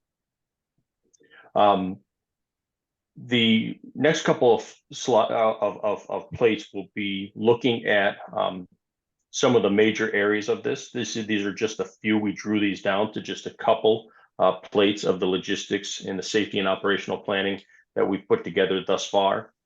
There are many more that we use to communicate not only to the school and the community, but also to our trade partners and the subcontractors that we're going to bring on to the project. A few concerns and major highlights that I'll go through are here on this plate, again, talking about protection of the walkers, construction entrances, where do we plan to have those located, noise control, protection of the existing building while we're building the new. the concern about rock removal, how much there'll be, where that will be, and then construction traffic. So I'll try to hit those on each one of these slides as we go forward, talking about each one of the phases. So if we can move forward to the next slide. So the orientation of this is a little bit different than what Jim had shown. Orchard Street in my rendering is on the bottom side of here, with Indian Rock over on the left-hand side. So the first, talking about protection of the workers, we have a note, and it's very standard for us to prohibit construction deliveries during drop-off and pickup hours. We do intend to do that here. We have 2 controlled access gates that you can see down on the bottom off of Orchard Street. Our intention is to use the final bus entrance curb cut as well as the bus exit curb cut to use for construction purposes as well. The entrance for the bus loop is almost a natural break in the trees as they are today, so it's an easy place for us to be able to move our way in there. Noise control, what we try to do as much as possible is there's a blue outline that you see around the entire perimeter of the site. That's 6-foot post-driven construction fence with scrim to obscure the view from anybody outside looking in. We'll also have controlled construction gates at both the entrance and the exit for the bus loop and for the construction entrances. We will have lay down areas around the perimeter of the site, again, to try to bring ourselves further towards the center and concentrate our work in the center of the site, avoiding getting right to the fence line where on the other side of the fence could be a neighbor. It's the school on one side. Protection of the existing building. Over on the west side here, you'll see in the green up on the top, there's we recognize that there's an emergency egress needed from the school. We've called that out with overhead protection to be able to protect the students and the staff should that emergency exit need to be used. We've also called out 8-foot post-driven fence at that location with an extension on there for some debris netting up to 12 to 15 feet. Again, further trying to ensure the safety of the staff and the students. And one other thing we've called out is one-way window film. We propose this because it'll allow the students and the staff to look out. Again, there's great learning opportunities as this building's being built. So we want the students and the staff to be able to look out should they want to, but obscure the glass. So again, any of the construction personnel that are being brought to the project cannot look into the classrooms. One big part of this in the first phase during this build is the concern or the discussion around rock removal. The rock removal, if you look in the clouded area on the top portion of this page, I've tried to identify the general area of the largest quantity of rock removal. And that'll be really right here in this area. And you can see that there's a retaining wall that will need to be built there as well as a permanent solution for the fire lane that comes around the school. So this is the major area of rock removal for this phase. There'll be other areas for site utilities. There's other retaining wall sites on the backside where you see the bus or the fire lane as well. So there is some rock removal there as well, but the substantial area is in the clouded area. Questions have come up. What is the method for rock removal? Right now, we don't know what that method will be. There are multiple methods of rock removal. There is scraping. There is jackhammering, which again, Western Middle School, you saw the photos of the jackhammering from the presentation just before this. There's splitting of the rock, and then there's blasting of the rock. Knowing the rock in Greenwich and actually the density of the rock and how hard the rock is, we do anticipate with the quantity of rock that we need to remove that we will have to do some rock removal. That rock removal will be done under an engineered plan with a specialty contractor that Turner will hire and bring in, and all that planning is done with the safety in mind of all the staff and students around the site. If we flip forward to the construction traffic for this phase, I've proposed, this is to go to P&Z to propose our traffic routes coming in to the site. Again, coming off of exit 4, you can see the blue route, which is the proposed route coming up Stanwich, working its way past Indian Rock Lane, working its way around the site, and then coming into off of Orchard Street into the bus entrance. If you go to the next slide, you'll see that the routing that we're looking for and what we're proposing is what will ultimately be the bus route final plan. It's all right-hand turns to avoid crossing traffic. So we are proposing them coming up Stanwich, coming across Stanwich, coming down Orchard Street, coming into the bus entrance. We'll do all our deliveries there. We'll exit and work our way out Orchard Street back to 95 to be able to work those trucks out. Moving forward to phase 2, which again, as I said, there are multiple phases within this. I'm trying to show the largest phases. So the key on this plan is the clouded area up on the top here as well. Our intention, once we finish once we finish the new building, is to go after as quickly as possible during the summer of 26 to take down the newest portion of the existing building. What that allows us to do is gain further separation between now the new instructional building and where the abatement and demolition operations will be taking place. But it also allows us to finish the fire lane all the way around the building, as you can see in this rendering. The other key point on this plan in phase 2 is during the summer of 26, heading into September timeframe, is what we're proposing towards the end of September, is also taking down the gymnasium, which is the pink section. This will allow us to finish the parent drop-off, the parking lot that comes off of Indian Rock, finish that driveway to be able to open up the bus loop. So there is a time period between when the students and staff come back to school in 26-27 school year, where there will be some commingling of the buses and parent drop-off. That is a short period. I'm going to say 1 to 2 months of that period to be able to do that. And then we'll have on the next slide, when we get there, you'll see that this bus loop is open. The parent drop-off is now open, and we're consolidated within our fence line again with the same provisions: controlled construction access. We have the fence and the scrim. One thing I didn't mention on the previous slide is these yellow dots with the red rings are surveillance cameras and lighting to be able to make sure we have full surveillance 24 hours a day, 7 days a week. We'll have within this site, again, controlled access. We'll be doing the demolition of the existing building, all within our own footprint, and being able to coexist with the school operations and the construction operations at the same time within this plan. Again, this will be the layout for phase 2. One of the things that the construction entrances in phase 1 and phase 2, what's nice about them is they are separated. So if you flip to the next slide, you'll see that our proposed route to come in is the same. Jim, if you could flip forward to the next one, please. So again, we've got the blue route. Go one more slide. Can I pause you for one quick second? So Sure. this is super, super helpful, and I appreciate all of the detail. And I'm just, in the essence of time, hoping we can speed it up a little bit faster. And I don't mean to, and this is not a negative thing. This is all really helpful. And I think you have 8 members that are very excited about the renderings and the work and the detail. It's not a criticism. I'm just looking at the clock and I'm just saying, let's shorten it a little bit. Yep, fully understood. Fully understood. Yep. If you flip forward to the next slide, just quickly.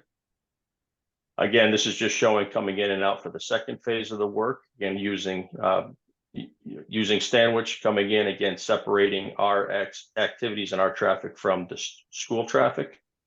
Drop in one more slide. All right, talking about now key dates. All right, so we have a slide about key dates, regulatory dates for that are upcoming. Again, to support the construction start in the current plan is mid to end of September of this year. Those regulatory dates allow us to do that.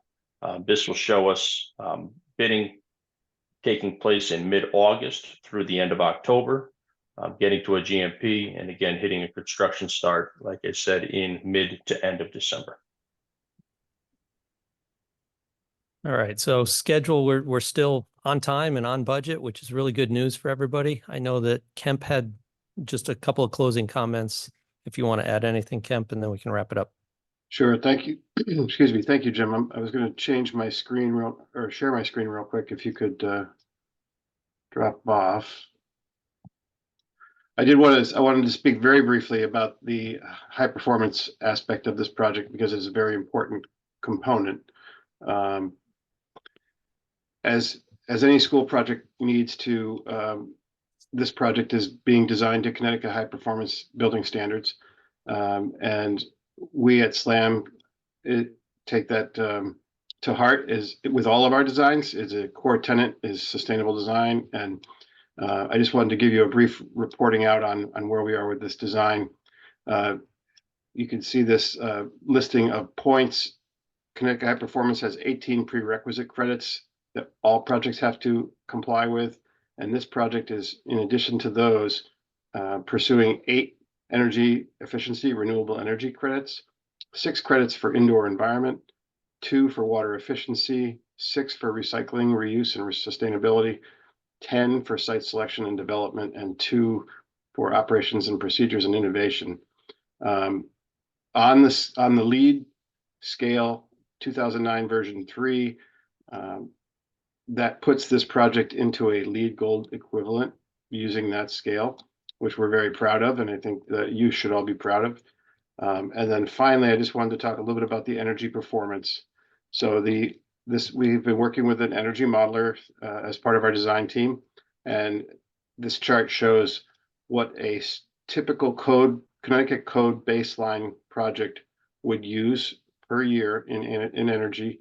And without getting into the numbers, just note the % reduction that our proposed design is from that baseline.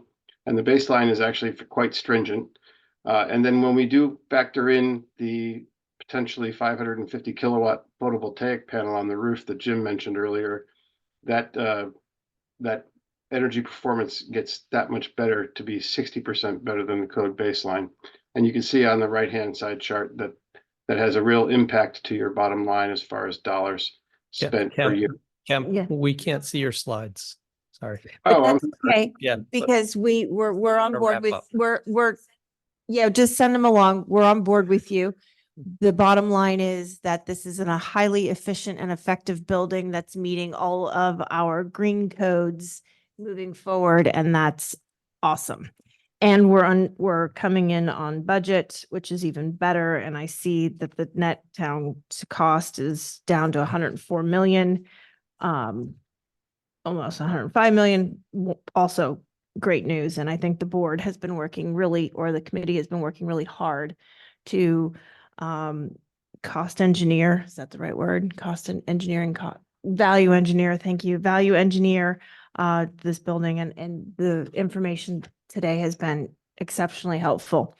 I think there is one particular issue that would be helpful, and I think a segue into how we want to talk about the SOMR, but that goes to I think the outcropping and the trees that I think are essential for 2 reasons. One, the playing fields that have been designed, so we have level playing fields. And 2, from a safety issue in going forward. If we could talk for 3 minutes on that, Karen? I was also going to say we also have Principal Healy here. Oh, I yes. don't know if he would like to address anything specific to the plans other than please approve and move forward as quickly as possible. So the big long PowerPoint that I prepared, we don't want to. No, I'm down for that. Yeah. Bring it on. Just send it along, Mr. Healy. No, I mean, do you want me to just, I'll just say. Push. Just quickly, I've been involved in this for a long time, and we are very happy with the way that the building is laid out. It works very well for us. It works well for the flow of the school during the day. It meets our needs for separating out the community aspect, the academics. As you know, obviously we had school the other day when we had the presidential primary, and we actually are able in this building to close off the gym as well. We will be able to in the new one. So if that ever came up again, we can run that, we can have it working, and it worked fine. And then also the outside and the exterior adjacencies, where the play area is right near the cafeteria. It has what we need, and the fields do as well, but that does require us to remove that rock. And to that end, you know, I've been in a number of meetings and there've been a number of neighbor meetings and discussions about the safety at many different intersections that aren't even on our campus, and how we need to have safety and safety and safety. I can say wholeheartedly, having done many all hazards approach response drills with numerous members of the town, you know, having a rock like that currently in our building creates a safety issue, one that we mitigate for now. But the opportunity to remove that, per everyone I've spoken to, is critical to this project for many reasons. So I just wanted to make that statement as well. So hopefully getting to your point. You did excellent. Thank you. Yeah, so do you want to start with some questions? Great. Mike. Is there controversy about the rock? So Ms. Costin, could you give us 30 seconds on the controversy surrounding the rock? In a nutshell, the CMS Building Committee has been advised by the Chief of Police that the full removal of the rock outcropping is best for safety reasons. GPS security and the town risk manager have concurred with the assessment of the Chief of Police. So we believe for safety reasons, it is critical to remove the rock. And that is why, and that is what the current design reflects, full removal. The controversy element to that is that the tree warden for Greenwich has suggested that a full removal may not be possible under his jurisdiction. And so there are competing values, whether it is a safety component versus just his preference with respect to saving the trees. So Laura, would you like to talk to the study that the committee has commissioned with respect to the trees? So in the event that the tree warden would ask us to assess the value of the trees, the health of the trees on the rock, we have started to investigate what firms we could engage to assess the health and value of the trees on the rock preemptively. It's difficult to imagine how viable some of those might be, considering it's a rock. So, you know, we won't have any determination from the tree warden until sometime in May. Our meeting with planning and zoning is on Tuesday. But the tree warden has indicated through other members of the committee that his schedule does not allow him to make this decision in time for our planning and zoning meeting, nor does the deputy tree warden. So we're proceeding with our site plan as it is the safest and best, we believe, and we'll have to wait until we hear back from the tree warden. Go ahead, Karen.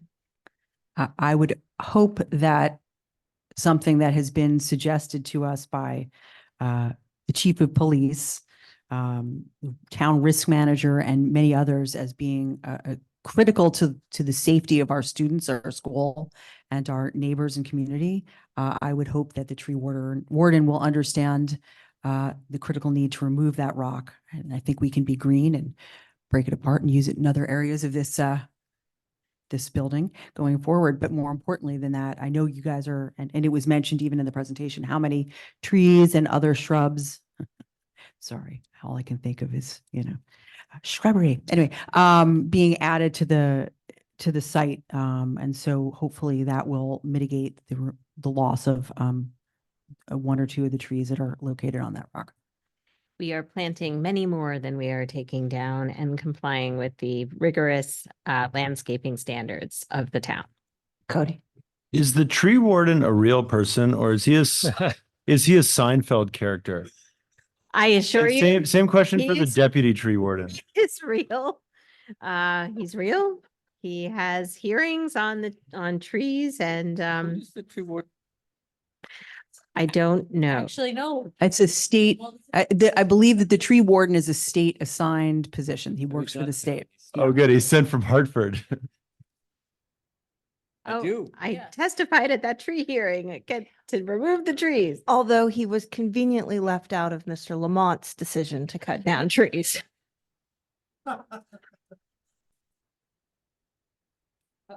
Sam is online. She's from CSG, our owner's rep. Sam, did you have something? Hi everyone, good evening. I apologize again for not being in person, but my name is Sam D'Agostino. I'm a project manager with Construction Solutions Group. We are the owner's representative for the CMS project. I just wanted to add really quickly, we will be coming back to the Board of Ed potentially twice in the coming months for the project, as it is part of the state requirements for the PCR meetings that are required to go out to bid. So I just wanted to put that out there. We wanted to do, or the team wanted to do this presentation to kind of give an update on the design and where we're at, and keep the Board of Education apprised of everything that's been going on. But I just wanted to make sure that everyone is aware that we potentially will be coming back to the Board of Ed for approval, because it is a state requirement, in the coming months, and we'll coordinate with Laura Costin on that, to make sure everyone's aware of, the schedule and what we're going to need for approvals. Thank you, Sam. That was awesome. In the interest of time, is it possible for me to make my sense of the meeting resolution? Yes. Unless there are other feedback for the professionals or questions. Feedback? Questions? Yes, of course. I want to make a brief comment because we haven't talked about it at the board level in well over a year. And over a year ago, there was much storm and drang and gnashing of teeth and everything else about the design and the purpose of it.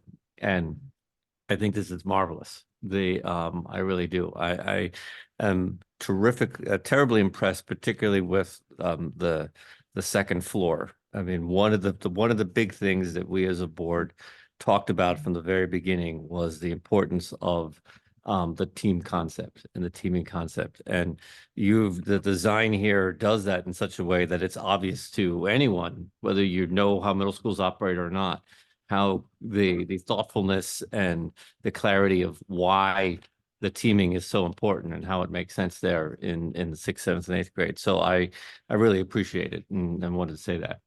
Thank you very much. Thank you.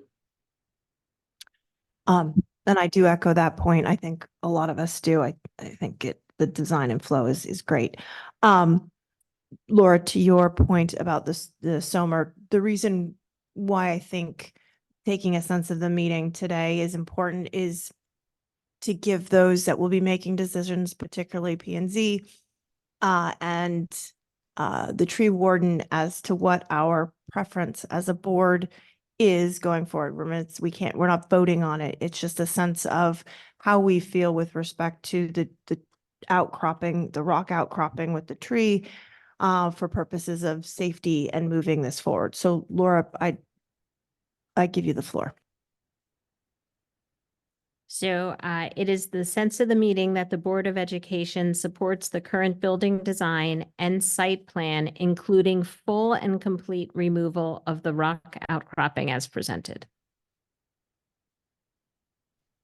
Karen, seconds. Any comments? Okay, no comments. Let's just take a raise of the hand if we're in favor of the sense of the meeting resolution as articulated by Laura. Okay, that's 8-0. Perfect. Thank you, Laura. Thank you all. Thank you very all the much. Professionals and Yes. everyone in person and online. And yes, thank you very, very much. Thank you. Thank you. Thanks, everyone. Have a good evening. All right. The third item up for discussion tonight a third of many. The K-12 science update. Mr. D'Amico, you're up.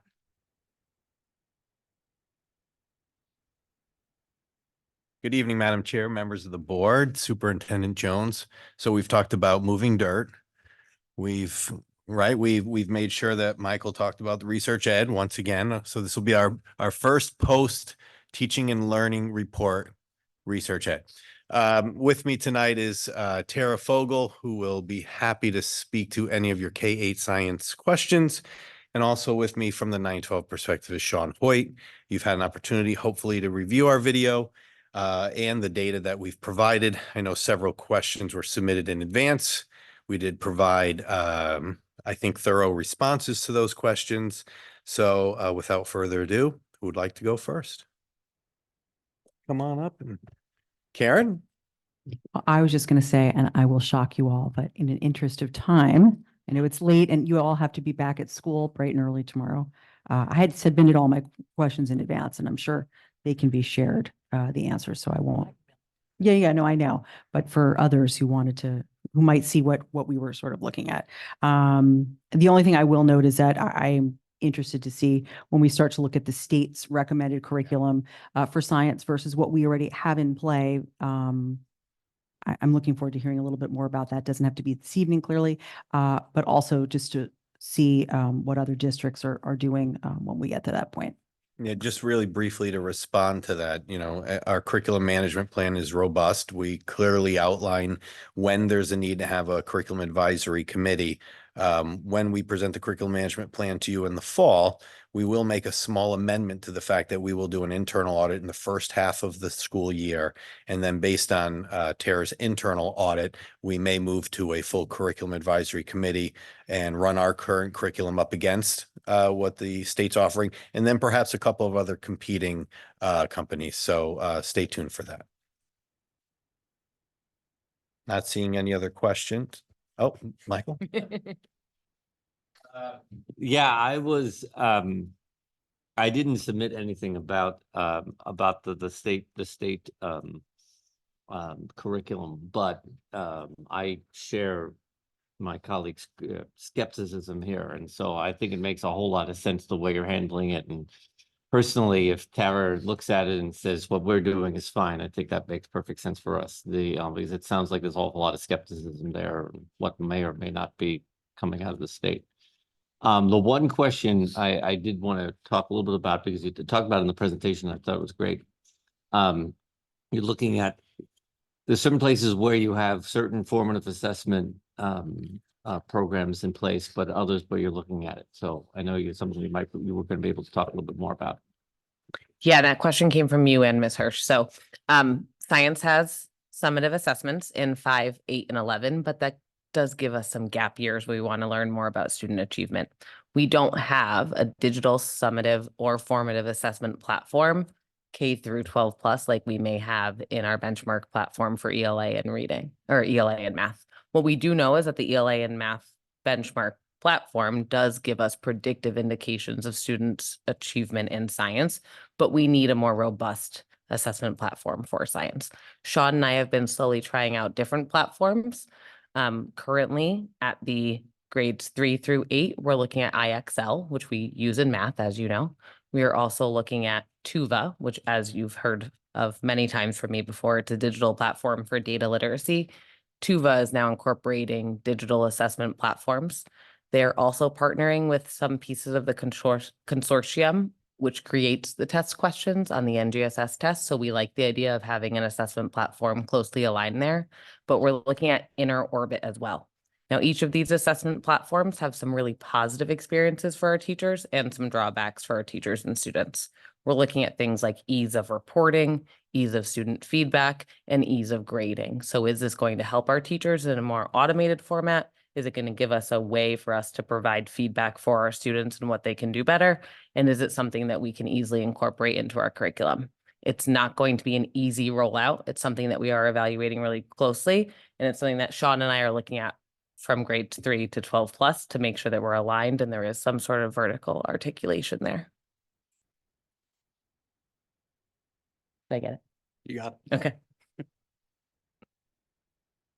I just had one particular question. Um, with respect to the current, the 2024 goals that we have in place versus where we were on 2023 actuals, have you made any calculated assessments or changes to how you intend to achieve those goals that goal going forward?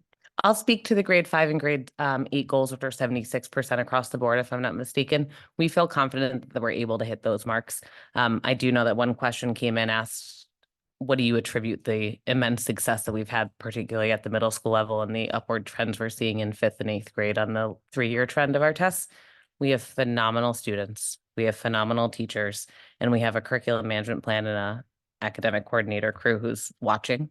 We're following up, we're following through, and there's a feedback loop. So we continue to do that work, and we do think we're going to hit our goals.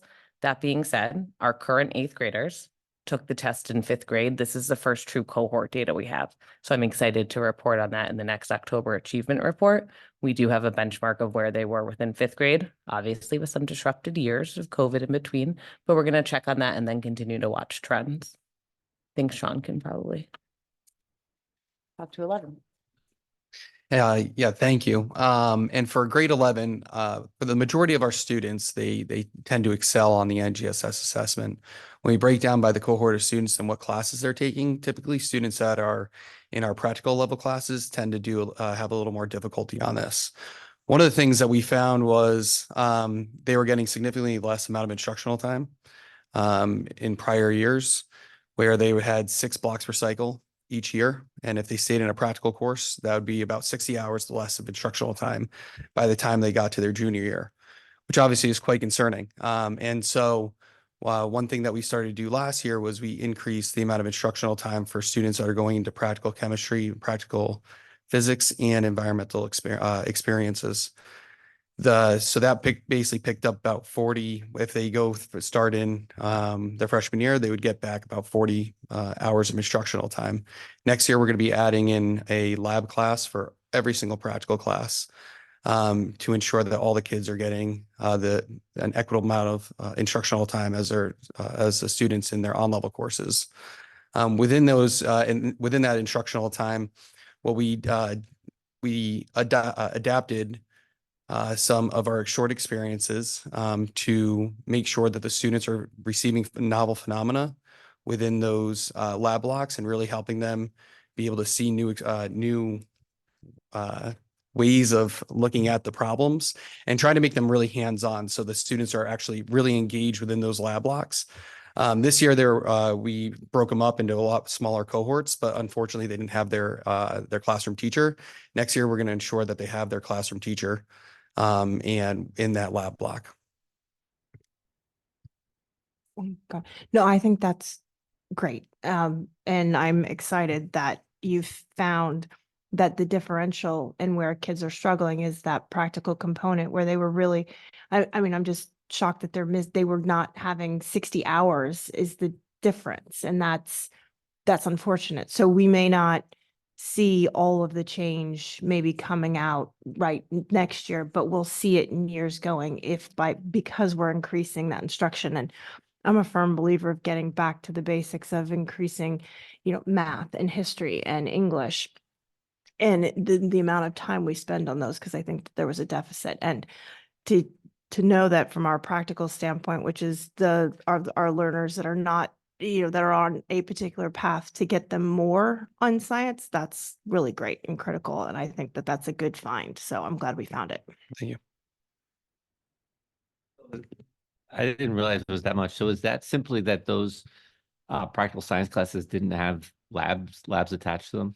So yeah, within our schedule, every class has primarily 6 blocks per cycle. If you're in an on-level course, they have 1 lab that's attached to it.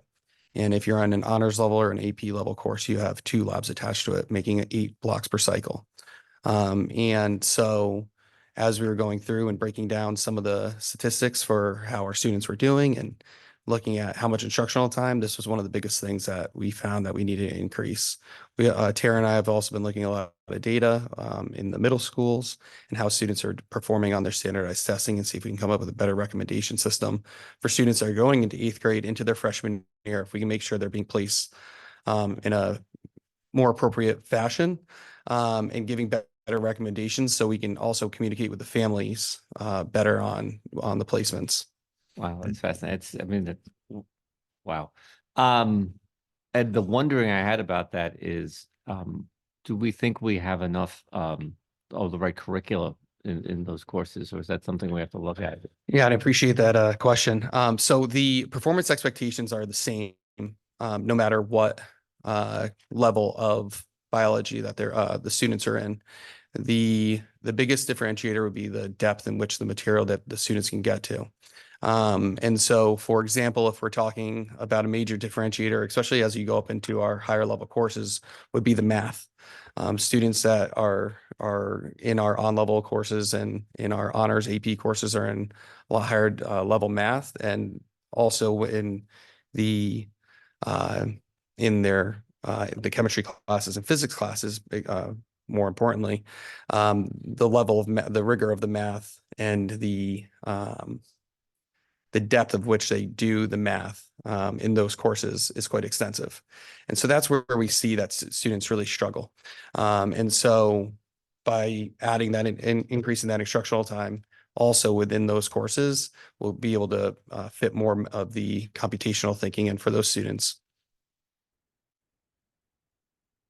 Yeah, I was just going to point out, I was going to say, I think that we're going to start to see a lot more movement, as you guys were saying, with the revised advanced science curriculum at the middle school levels, which we're really seeing. There's been a lot more hands-on activities and materials for students at middle and high school levels. And I think that that's a key factor. Having them read about something in a book, but actually see it take place in front of them really makes a big difference. And I was going to say, I'm hoping, and this is something maybe since we like to talk about cross paths, with the new math program that we've brought in the past year and so, and I keep getting good positive feedback from that elementary, middle school onward. Hopefully that will help support some of the math issues that you're seeing for students to reach those higher levels. And it's certainly something we can look into or talk about at a later date. But I was just going to say, I'm really impressed, and you guys gave us such a great presentation, which is why I think we don't have as many questions, but thank you guys. It's really something we've asked for, and you're delivering. So thanks. Thank you. All right. Good job. Okay, Dr. Jones, you're going to be up presenting the flex proposal, our first read. Or Yes. actually, I think. Yes, Principal Mayo and Vice Principal Antilata did a great presentation for you. I hope you all had a chance to watch it. But one thing that I just want to add before they start is, we've had Flex for 6 years. And those of you that were at graduation last year, one of the students speaking actually made a comment about how it had changed all 4 years of high school.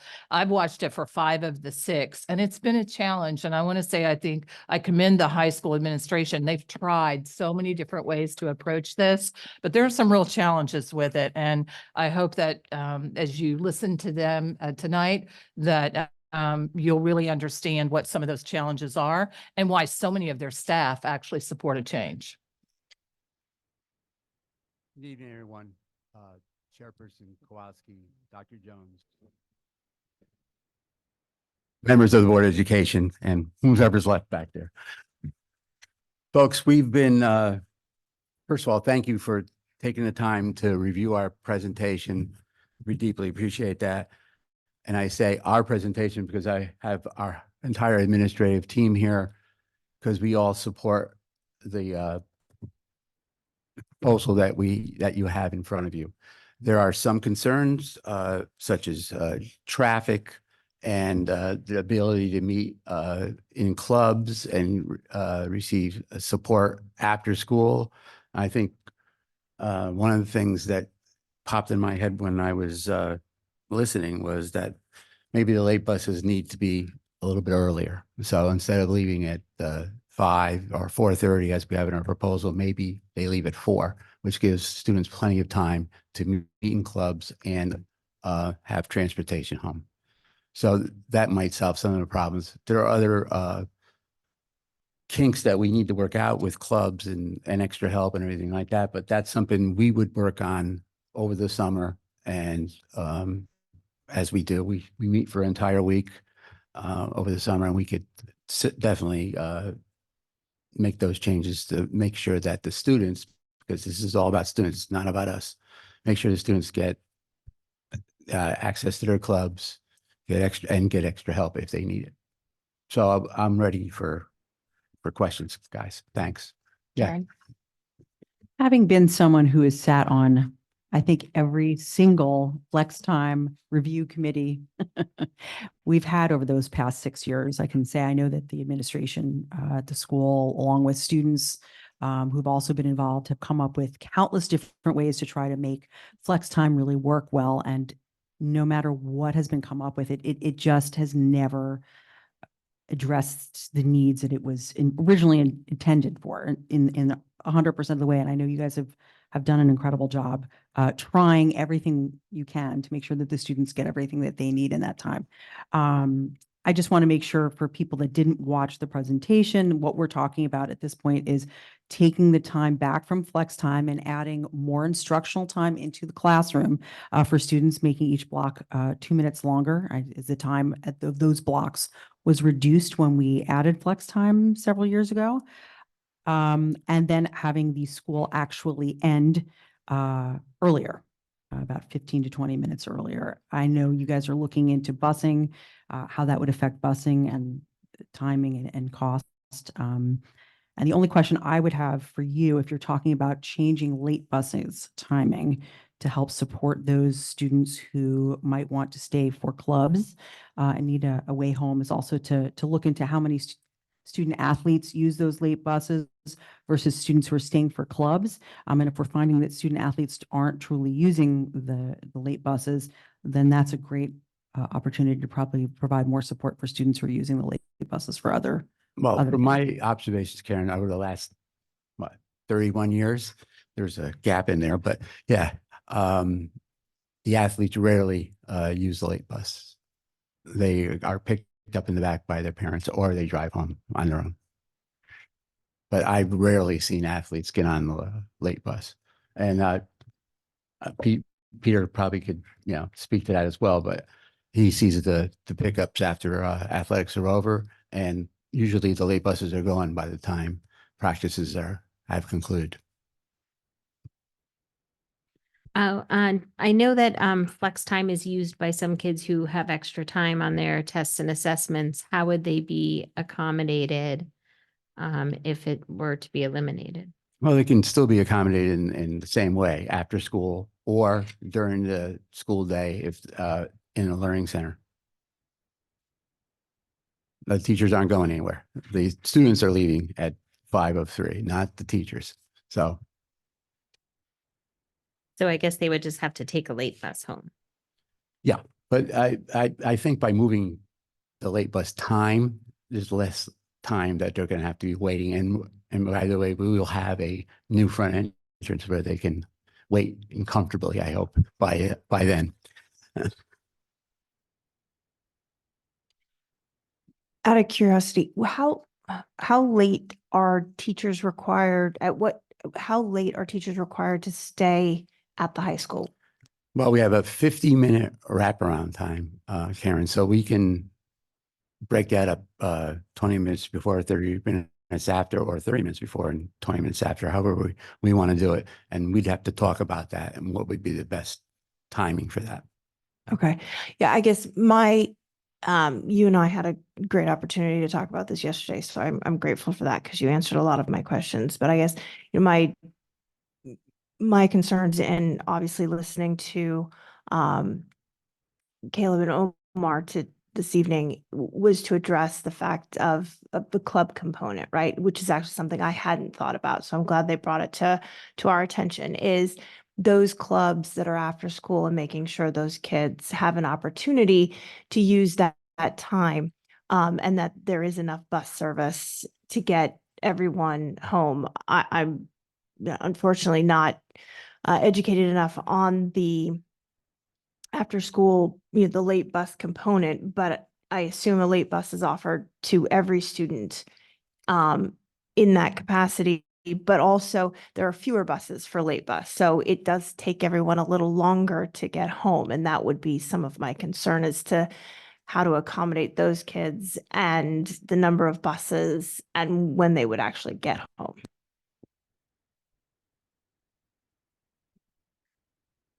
So we have 4 late buses and they go to every part of the town. They're split up, town split up.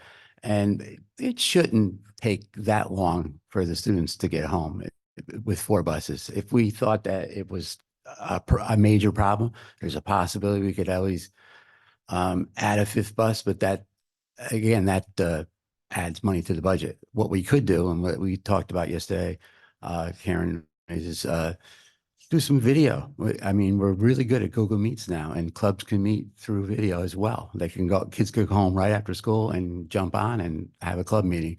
Or one of the other proposals we made was that maybe we can change advisor base a little bit so clubs can meet during advisor base.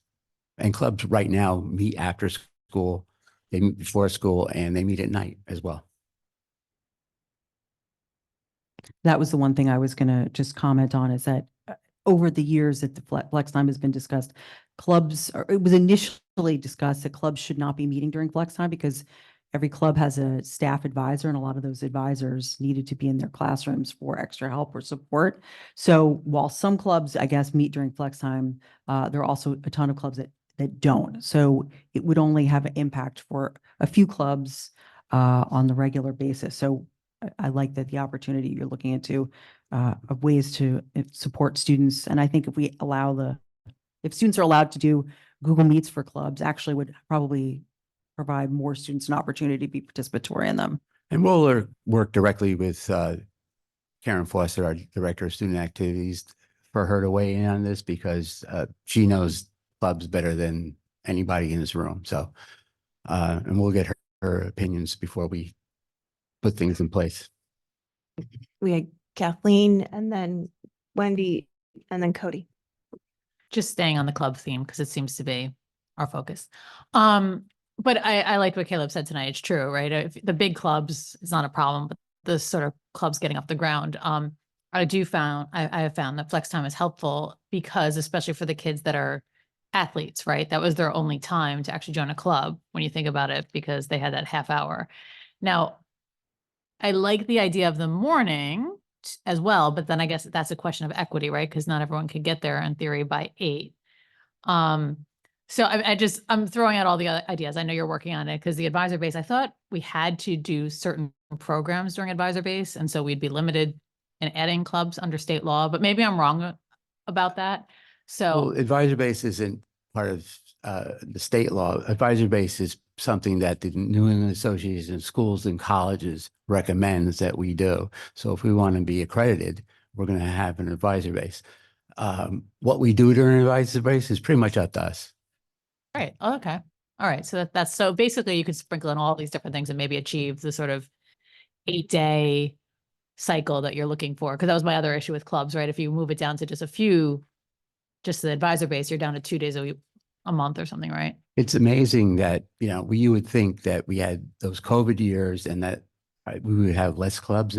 Now we have 155 clubs, and they just kept growing over the years. There was no pullback in clubs even during COVID because Right. they were able to meet online. Yeah. No, but I think generally it's great. You're adding instructional time, reducing the day. It seems like a win-win if you can accommodate for that. So thank you. Wendy. Overall, I really like how you're adding the instructional time.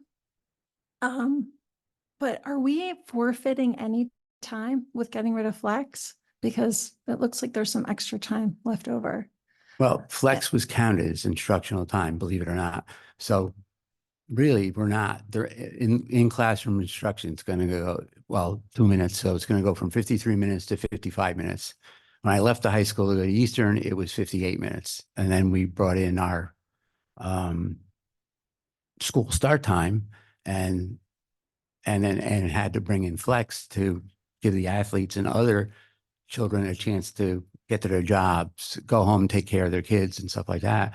Not their kids, but their siblings, and go to practices that had nothing to do with high school. And so we put that half an hour in, and really, so it reduced the time we were meeting from 58 to 53.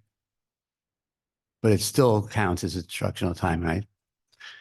I just think that with all the learning loss that we had during COVID, that I don't know, I think maybe some kids would really benefit from having that extra time to go and see teachers And and get extra help. And they So- will have that time. Okay. I mean, guarantee that. Okay. I'd love to hear about it when you figure it out. Well, that's not going to be a bigger issue. That's not as big an issue as clubs. The teachers have to stay 20 or 30 minutes after. The kids will have access to their teachers regardless. Cody. First, I love when the videos that are posted are very short and to the point, and so props on the good summary video. This seems extremely logical and like something that we should do. The thing that I was curious about was I don't remember the exact number, but I think you said that the survey, when you asked the teachers, it was like 200 something that were 202, and then 23, was that the number that were opposed to it? I was just curious, like those 23, you know, if you like stopped them in a coffee shop and said, hey, what do you think? Like, are they passionately opposed, or and what would make those teachers, like, have any of them gone to you and said, you guys are screwing this up? Because I was curious, like, what their reasons were. They like to give extra help during flex time. That's the bottom line. Yeah. For those 23 teachers, I've read through the 225 responses, and yeah, they really, especially focused on the 23, because I was interested in that as well. Yeah. And they like to give extra help, but they'll still be able to give extra help. But would there be a similar, it's not like that's all 23 teachers that would be the type of teacher, the teachers teaching the types of classes where they would have students that need extra help. It's like, where there more, I guess I'm saying not every teacher probably has a class where the students need extra help, or is that not an accurate? I'm just wondering if it's It was kind of spread out among the different courses and stuff like that. Yeah, it's not representative of like one, it's not 100% of one cohort of teachers. It's just a minority kind of across the board. Does that question make sense? I know I'm not being very There clear. were probably more math teachers in there than any other staff member. Thanks. Yeah, of course. Mike. Real quick, I do think I want to, speaking meta about the video and the things like that, I really want to applaud you for how you broached this, because I remember, I wasn't on the board, but I remember the last time this came around, and I remember sitting in the back of an auditorium with a gym with I think your predecessor's predecessor was a superintendent, but there was a lot of surprises about the flex time proposal and things like that, and people didn't know what was going on and things like that. And here, because you've got a video, I was the 81st person to have watched it by the time I got to it, which doesn't seem like a lot, but that got you a newspaper article. It was 75 more than Watchtower and Sean. They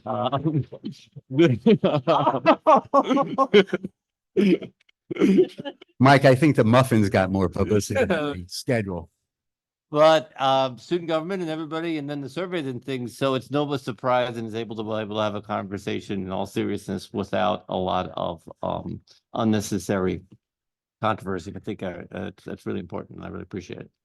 And I'd like to, before we get another question, I'd like to thank Dr. Jones, because, you know, she came up with the idea of looking at how many hours we were in school. And once we had that, and we knew we could probably transport all our children home safely without adding additional costs, that got Ms. Salata and I and Ms. Shaw helped us as well to get this presentation to you. Karen. Oh, just for the one last thing for those who may be watching out there in TV land.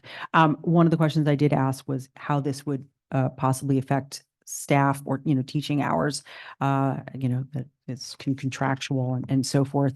Our staff, just because we're ending the day earlier, doesn't necessarily mean that they will be leaving earlier. They'll be able to hopefully have that opportunity to use some of that for planning time, to have the opportunity to take a deeper dive into some of the students' work that, they don't have right now, or an opportunity to meet with, cohorts, within the school building as well. So it doesn't, just for those who might be concerned about that, it doesn't mean that we're changing contracts or timing for our educators. It just gives them a little more time in the back end as well, if they're not, meeting with students or something like that. So they will still. So Karen's right on, as usual, right on topic there. Right now, the elementary schools meet for student time is 6 hours and 30 minutes. The middle schools are 6:45, and Greenwich High School currently is 6:45. We would go to, with this proposal, we go to 6:25, which means that our teachers would stay with us for another 20 minutes and do exactly what you were just talking about. Meet together, consult with each other, and run their PLCs with one another at the end of the day. So, but we're gonna have to figure out a schedule for that, because we also want to do clubs. We also want to do extra help. We'll do all that stuff. So I just want to, I think we're good here. I just want to raise a point that, Mr. Mayo and I talked about yesterday in regards to this process and students needing to get, and looking for extra help from their teachers. And one way to think about this also is that my understanding is that some teachers, but not all the days, would use the entire in time period for the classes, instructional time, but other times the class is broken up in partly instructional and partly an ability for students to start a project or work. And in that case, the extra instructional time, although 2 minutes, but 2 minutes can turn into a lot in teaching time, gives the teacher immediate access to a student and a student immediate access to a teacher when they have questions on that assignment in real time, as opposed to a student having to make the extra effort to go find the teacher and track them down during the day. They're in the classroom at that moment in time and able to ask a question in real time when they're working on a subject. So I think that there is an added benefit to that additional 2 minutes, which is a wealth of time, I think, and also does give an added opportunity for students to have an immediate access to teachers on the subject matter that they're learning. So I do view that as an additional benefit that we hadn't talked about here today, but that Ralph and I talked about yesterday, which I think is an important point to bring to the board's attention. All right, on that note, thank you very much. thank you. All right, Dr. Stacy, you're up. Thank you.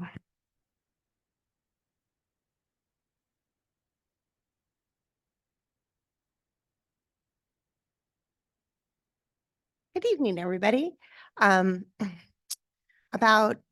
2 months ago, I think.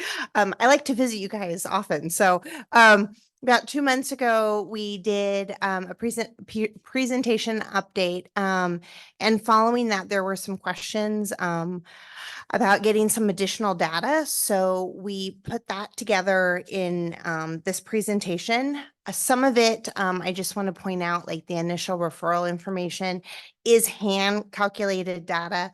So, and when I say that, that means that we sent out a Google document to a school that filled that out, that sent it back, that then somebody counted all of those numbers and put them into the spreadsheet. So what the presentation that was recorded, of course, after we record it, we realize that, oh, we have 2 data errors and we fixed that. And so the attached presentation has corrected numbers, but I just want to be able to say that it's close and it gives you a good sense, but I can't guarantee and say that those are 100% accurate.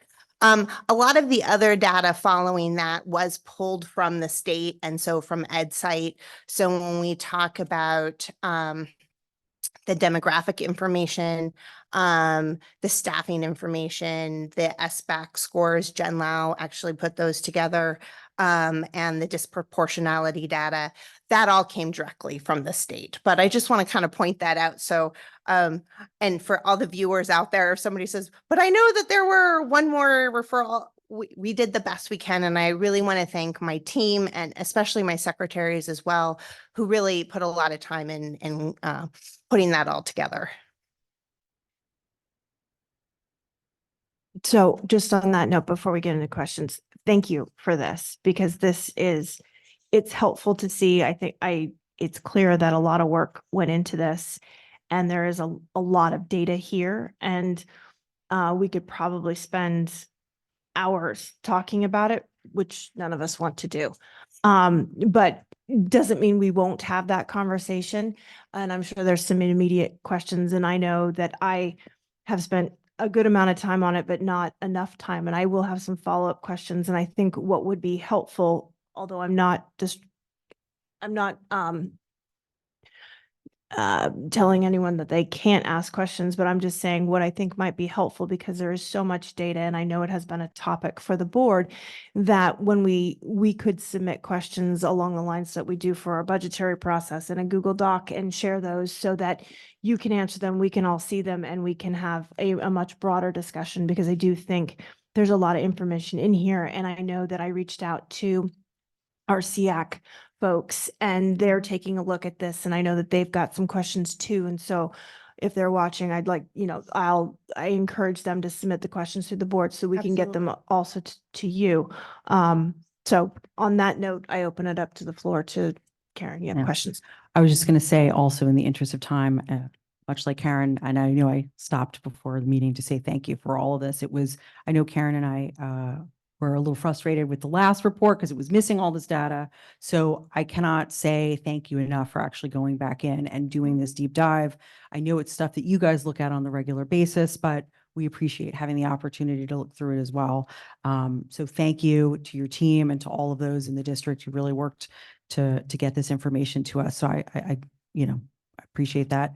I submitted my first round of questions to you, so I won't take up any more time here tonight. I'll have some follow-ups. I also had reached out to SEAC and some of our other members to talk about if they had any specific questions. But I think one of the only things I would ask you to quickly just talk about is one of the, or I noted, if you look at our science report from tonight and you compare it to some of the data that's information included in here, you can see that our students, for instance, when you're looking at the NGSS scores and things like that, that our students with learning differences and support are doing well in comparison to many of our, general education students who didn't, who access their education in a regular manner. So traditional manner, I should say. So it's always important for us to make sure that we look at not just the one report, that we look at it when we look at other reports with information that came in. So I appreciate that that information was included in another report this evening, because it really shows the support that we're giving to these students, and we're seeing those results start to come through as well academically.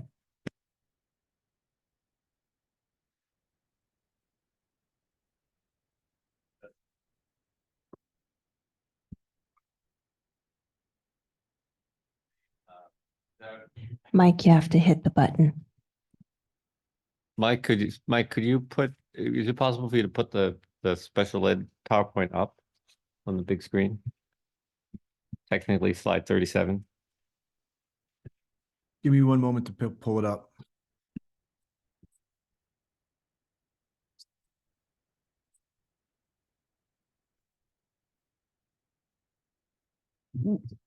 Well, okay.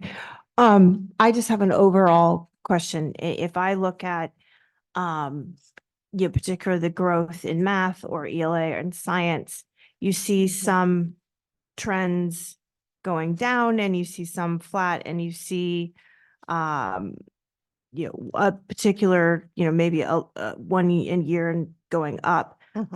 My overall, I guess my general question to you is in looking at the trends and in some areas where growth has gone down, have you looked at that, and are you thinking about ways with your team from a strategic and analytical standpoint on how to turn that around? And do you know why, and assessing why that growth number is going down instead of up or even staying flat? So we've been working on pulling data to take a look at that. So one of the things that we've been pulling and we've been working with Jen Lau is the longitudinal data.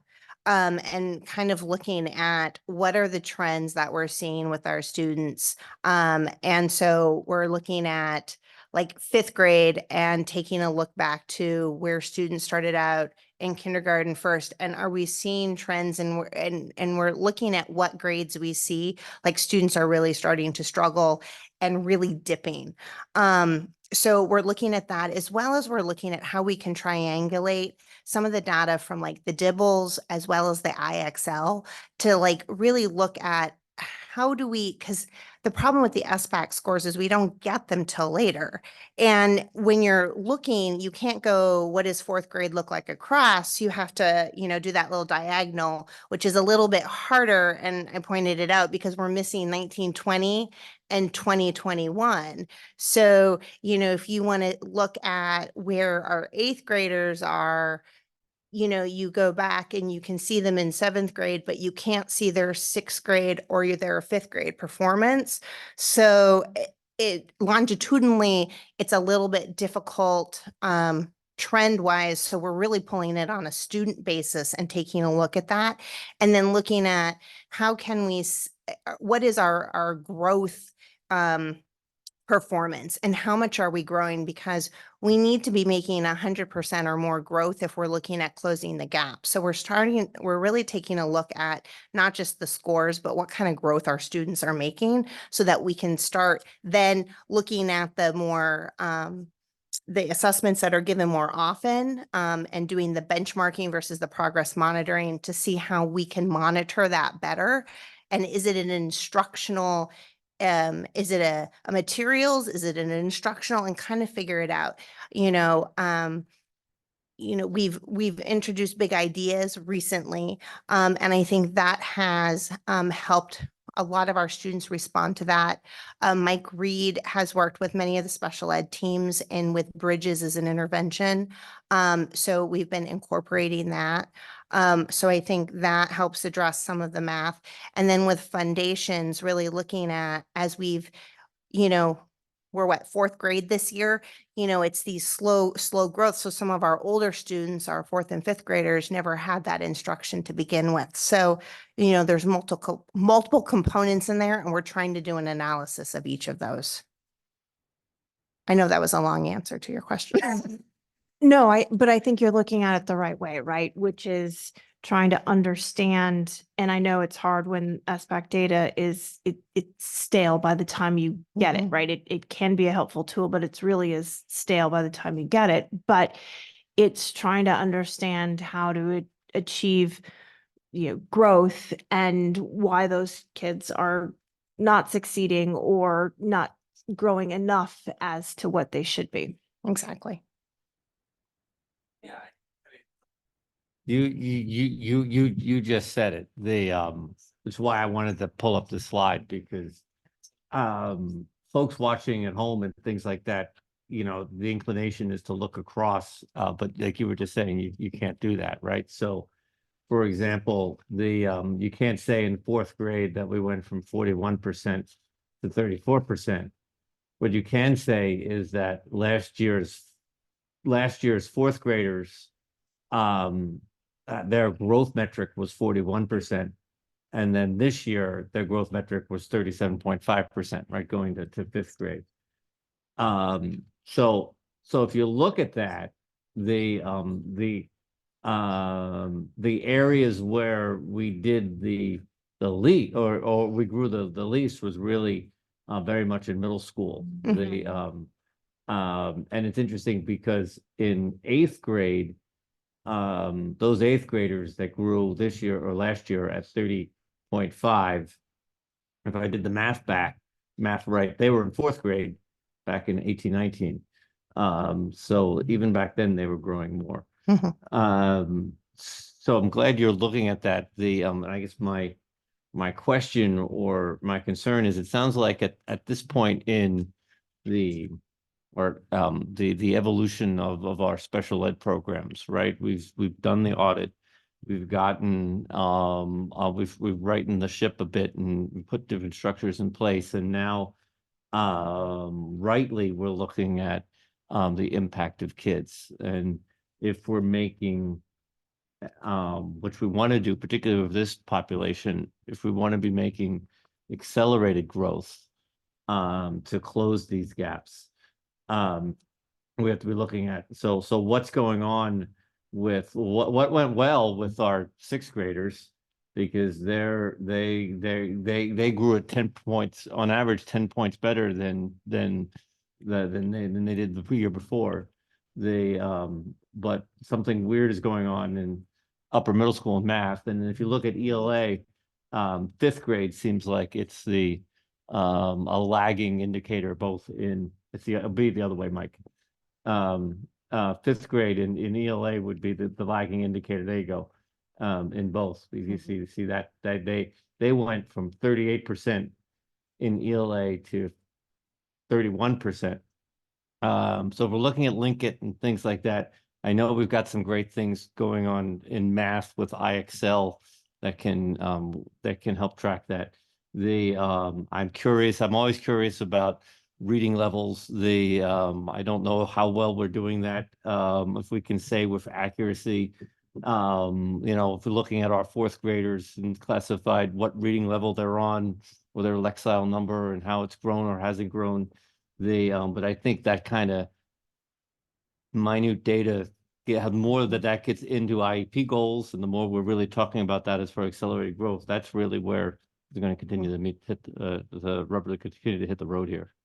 You're absolutely right. And that's one of the things we've started to look at. And, I've had the conversation with Andrew. I don't know if he's still here or not, but in high school, really, when we look at the track for high school, how do we move students? And it really starts in middle school. And so, we've been doing a lot of backtracking, and that's why when we look at Western, the first grade level that we started co-teaching with was 8th grade.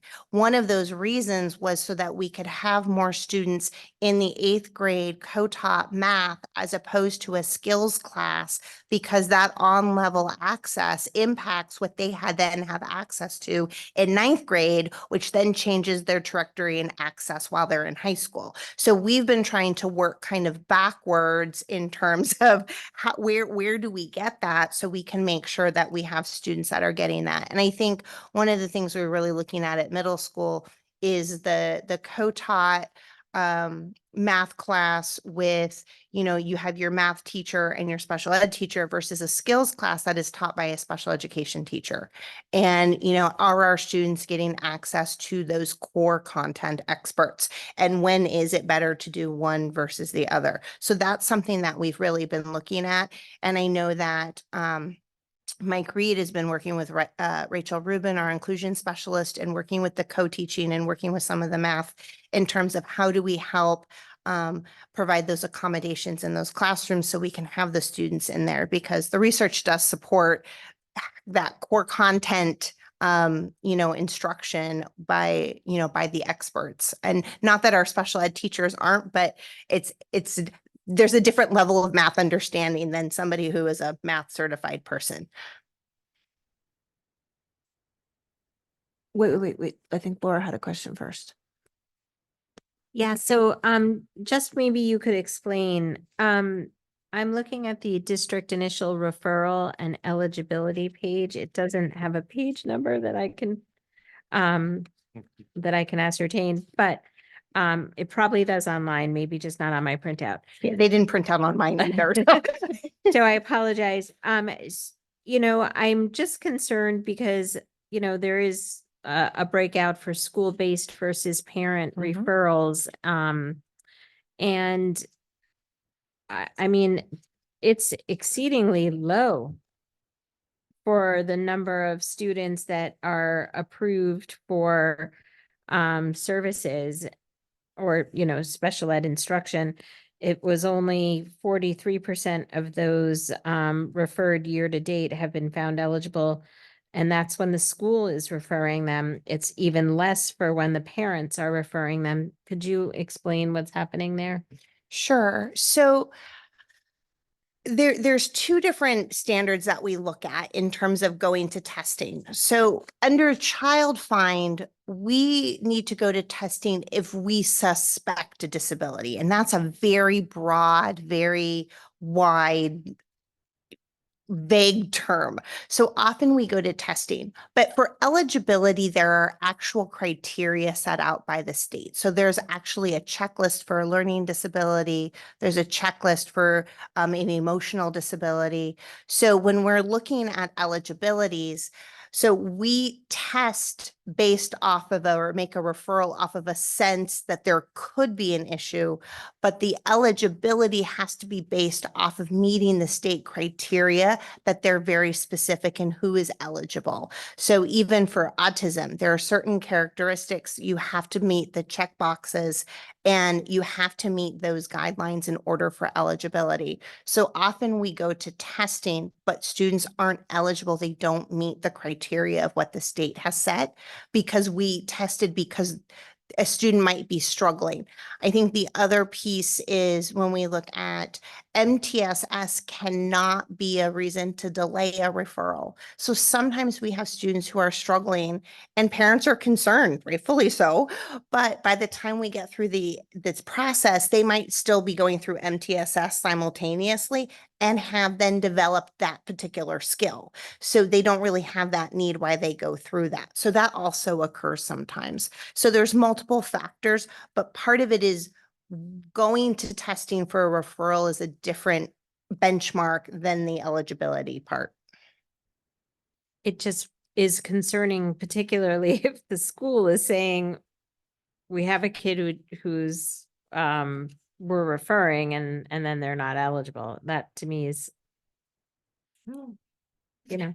The schools are the ones who are both referring and doing the assessment. So, you know, it's they're part of that they're making that determination, but we are required to be safe in terms of when there's a student struggling. And I think we've also had the conversation around MTSS and that sometimes the specific intervention, we might not be seeing it moving in an intervention, but when we do an assessment and look at a standardized test, students have skills. They might not be demonstrating it through the way that our curriculum is set up.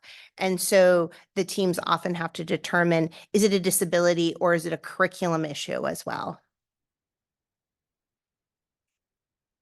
These are all great questions and questions we talk about internally and with the schools too, you know. So much like Laura, those were some of the questions I had Mhm. sent in earlier. But I appreciate the further in-depth just answers you just provided. But I was just jumping back to sort of what Mike was talking about in regards to some of the growth that we're seeing year over year. I think this is, I know you won't be able to give me the answer now, but were these, because it's SBAC, I assume it's not something we have to necessarily calculate by hand. I'm assuming it's stuff that we already have information on because it's stuff we're basing for strategic plan as well that we're looking at. I'd love to have a better understanding because I think we need to go a little bit more in depth in some of those, because when you're following a grade from 4th to 5th to 6th, and comparing it to last year's 4th grade to this year's, you know, oftentimes it's dependent on the makeup of that particular class. Some of they may have more students of need in one department or another. They may have more students in advanced learning programs. And once they get to the middle school, there's 3 levels of math. So it changes a lot of that. And so students who already double jump are going to do better on some of those standardized tests where students were at the grade level may not have already accessed that information. So I'm curious to see if there may be more information going forward, if we can break those out, because I think that might be somewhat helpful to see if we're not seeing as much growth. So the data in here is only your special education, against special education. So the numbers don't include the general education students. No, that I'm aware of, but my point is that you have students who have 504s or IEPs that may be in advanced learning classes. You have students with learning differences that may be on level, maybe below level, or maybe significantly above level, and you have to compare. That's why I went back to the science thing. If you compare those students who are designated with learning differences compared to the general education classes, they're all at different levels. So that's why I was saying it may be just interesting to see those, the growth is skewed based on that, the number of students that are each level that are also receiving support. Am I not making sense? Sorry. I'll explain it. I'll talk to you about it later, but I'm saying there's students, yeah. You know what I'm saying? You know what I'm saying, I right? agree saying. So because it's a growth factor and it's not just against the standard, right? So in a students, if last year students grew, say 39%, and this year they only grew at 30%.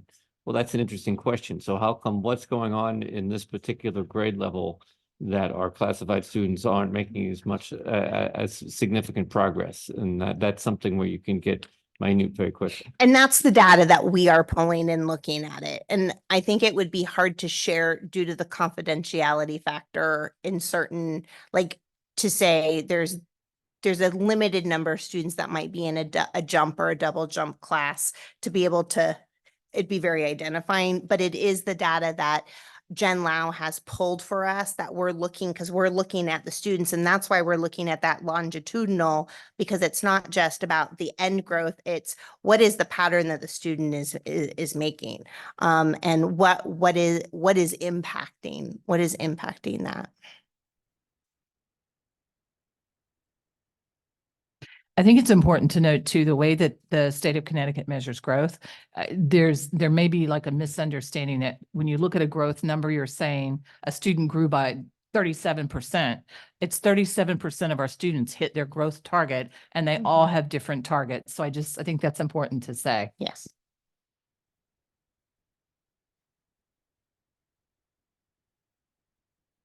Okay. Right.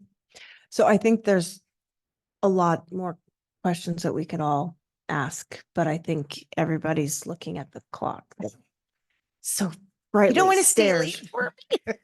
I know, I would. So here, one, I suggest, I have some more questions, and some of it relates to the graduation rate that we see and how we can draw focus on that. The other thing that draws concern, I don't know, it's not necessarily a question, but obviously the number of paraprofessionals that has gone down over the years. And I think it's hitting a particularly low rate. And maybe, I know that a couple of us are working under some negotiations to negotiate a new contract there. And so maybe we can make some changes in our new contract that would be enticing of paraprofessionals to come back.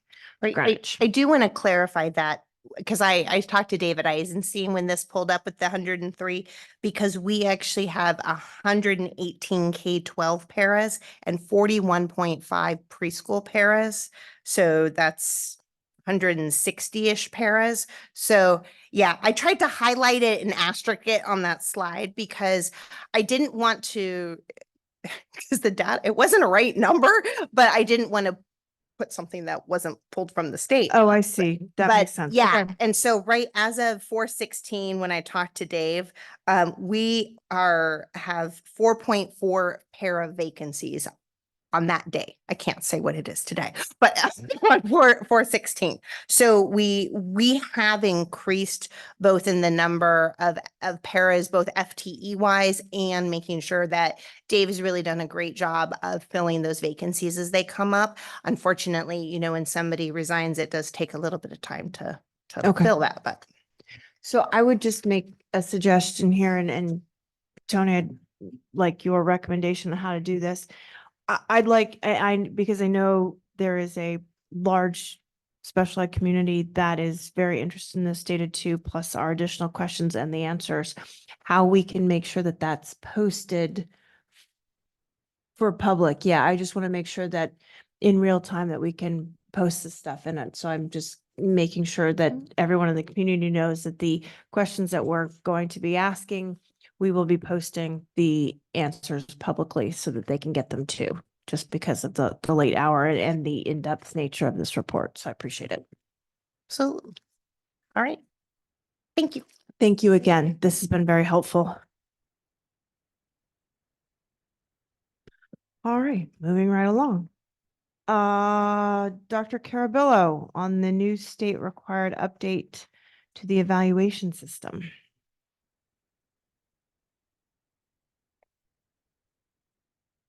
And we got to work on the timing that you always seem to end at the very end. I know, and I think you have the longest drive home, so we have to figure that out in the future. It's all good, not. Either that or the board's going to have to contribute to your hotel room. That would be okay too.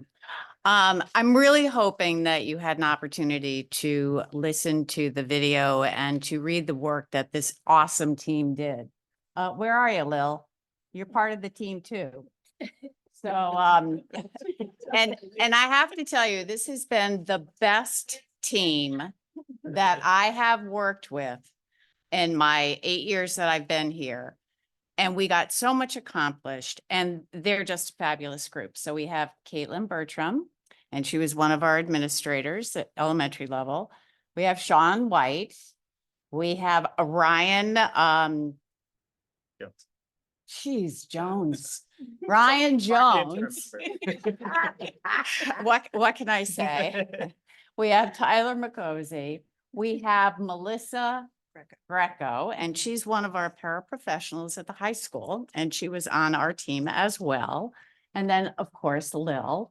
And unfortunately, Erin Johns could not be here tonight because she was on a field trip with her first graders. So that's very important. And Laura Newell had a previous commitment, so she could not be here.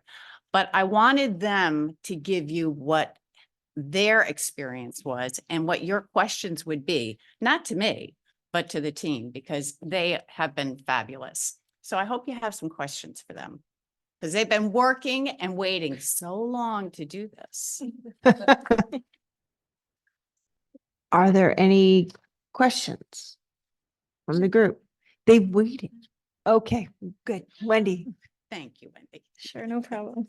On page 31, it says that teachers need to be culturally, I'm sorry, I'm so tired. Culturally responsive to children. Can you just give me an example of what that looks like in practice? Who would like to answer that? Anybody want to answer that? So do you want to answer it? No, go ahead. Sean, I'm sure you do a great job.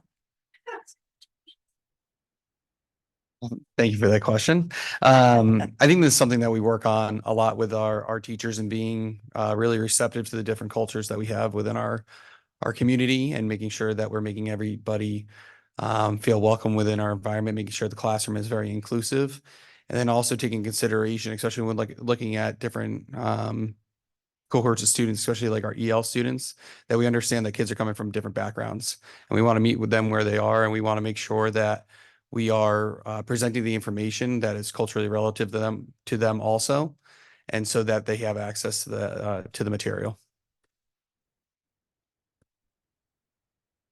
If you were to go to any of their classrooms, you would see how they interact with the students and how they know what each student brings to the class. And then you would see how it is culturally responsive. Ms. Stowe. Okay. Sorry, I have been going into the classroom, so thank you. Good. So first of all, awesome team. Thank you. So there were a couple of years I know where we just kind of punted this, right, because of COVID. And so admittedly, I just sort of said, yes, ma'am, that sounds great.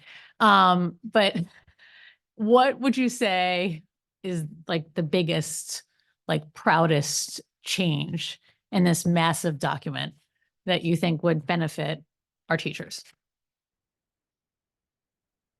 Maybe each one of them goes. Sure. Perfect. Hello.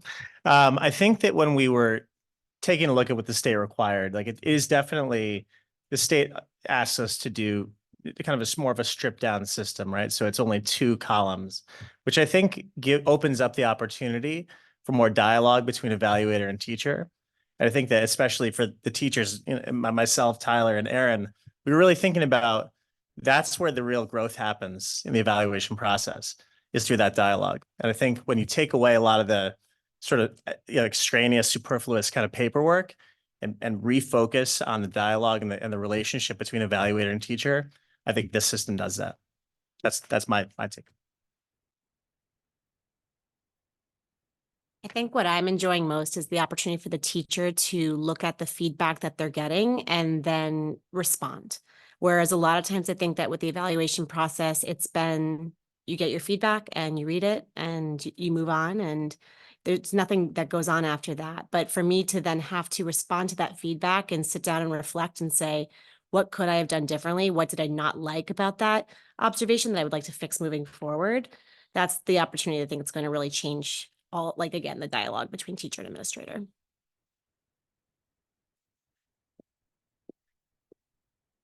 One of the most amazing parts of this as a paraprofessional was to see the ability for us to be looked at and given opportunities, not just one time a year to be evaluated, but 3, and grow from those evaluations and have dialogue with our teachers and the team so that we can be more effective in the classroom with our students.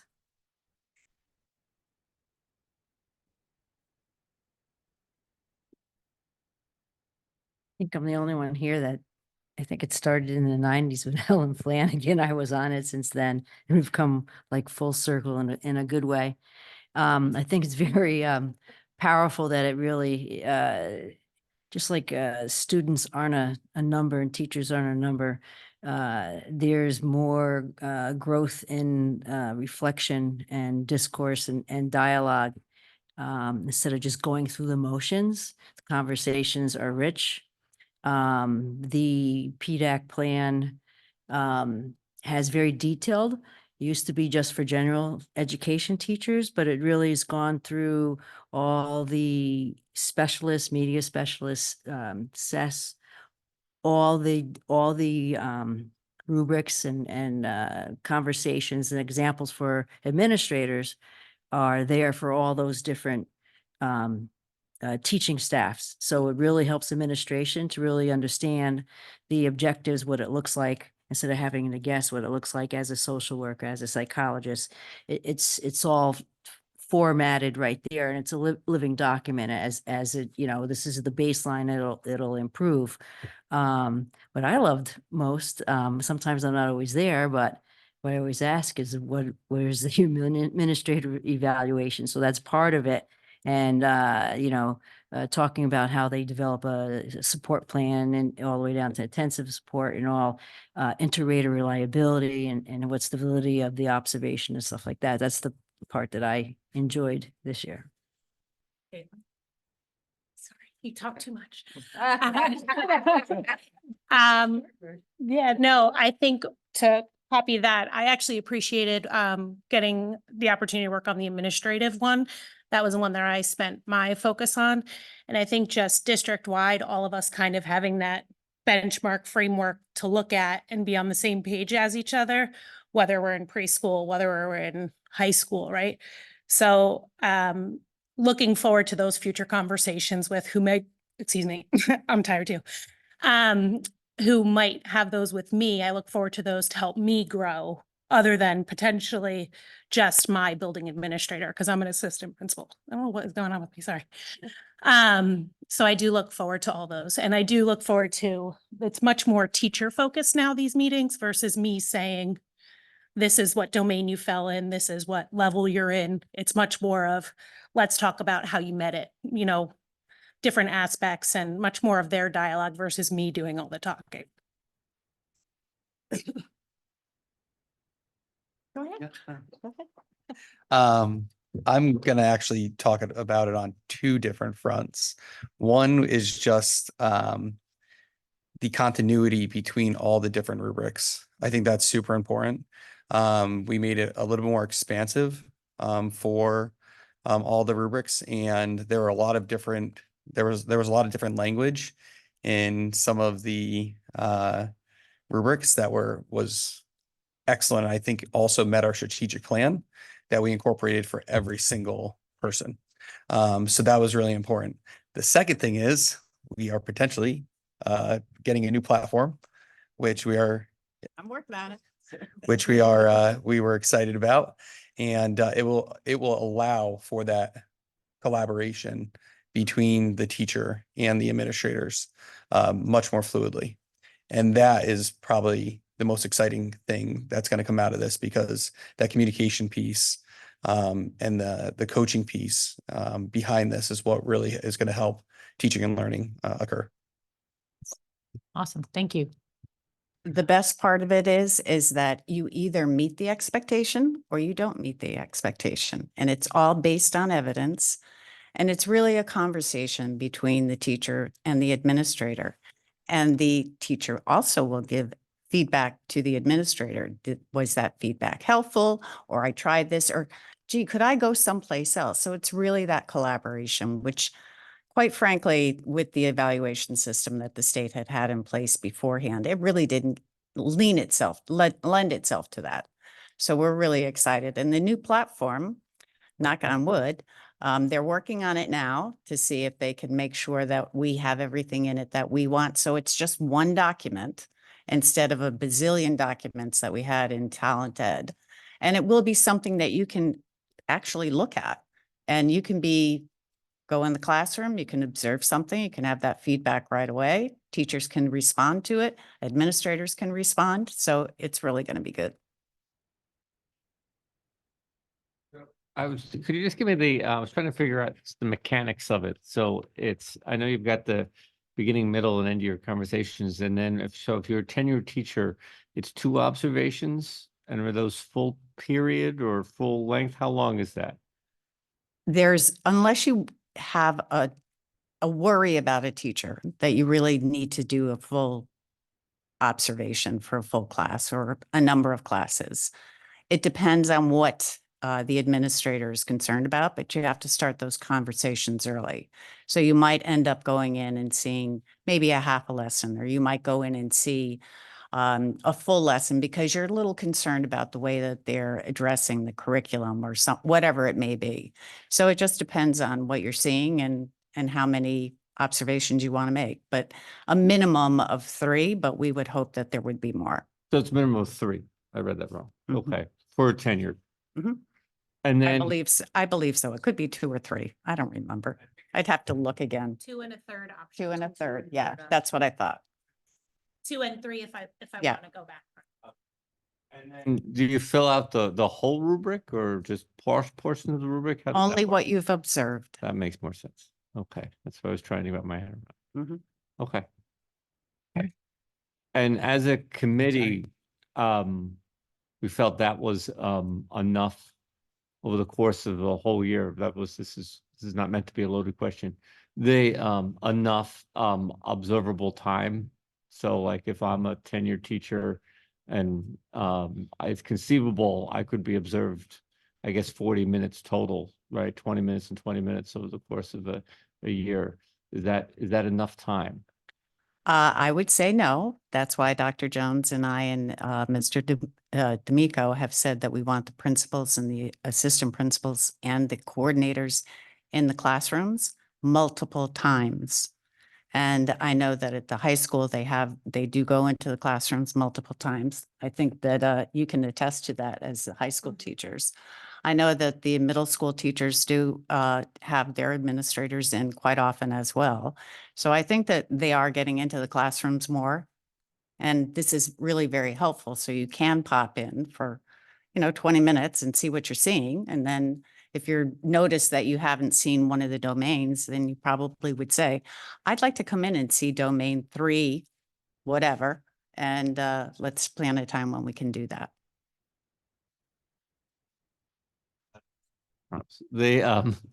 So this is, I guess, so if I'm looking at the plan, so this is kind of more of making sure this is like the minimum as far as meeting the state requirements and making sure we're writing everything down, but it doesn't necessarily reflect our presence in Correct. supporting classrooms, across the district. Yep. So this is a fantastic question, because I think this is something that Talent Ed limits. With a new platform, you can go in, you have actual snapshots. Yep. So one of the directives a couple of years ago is that, We wanted administrators in the classroom every week and seeing what the students are doing. The new platform allows for any administrator, or it allows for the teacher to go in and give snapshots of what they're doing and then provide evidence of what they're doing. So if I was to go into any random classroom at any random time, I could go in and put that into the new platform and give feedback on that specific thing. And so this actually allows me to give more feedback to the teachers and put it into the system versus in Talent Deadwood, where you're typically using an informal evaluation only, 2 to 3 times. This is actually allowing us to give a lot more feedback.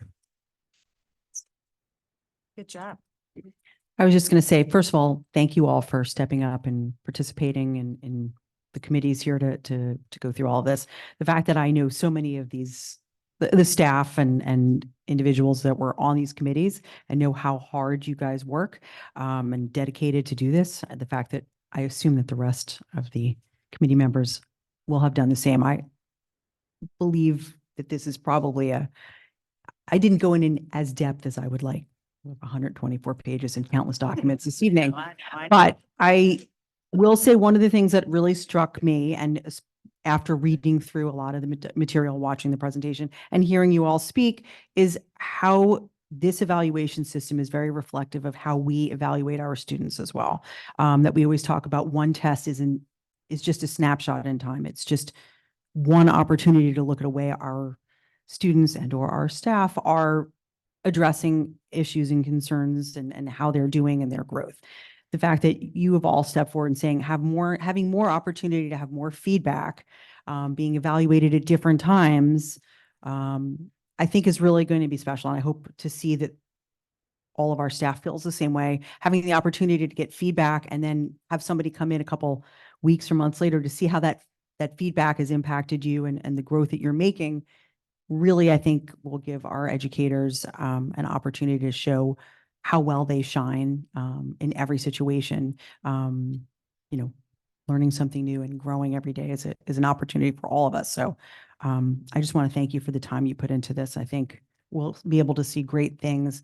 We see great things every day from all of our staff and our educators, but I think this will allow more of an opportunity for you all to shine and show us and the rest of the district exactly why you guys are Greenwich Public School educators and staff. Because we think, I'll go with, I have cats at home, the cats meow.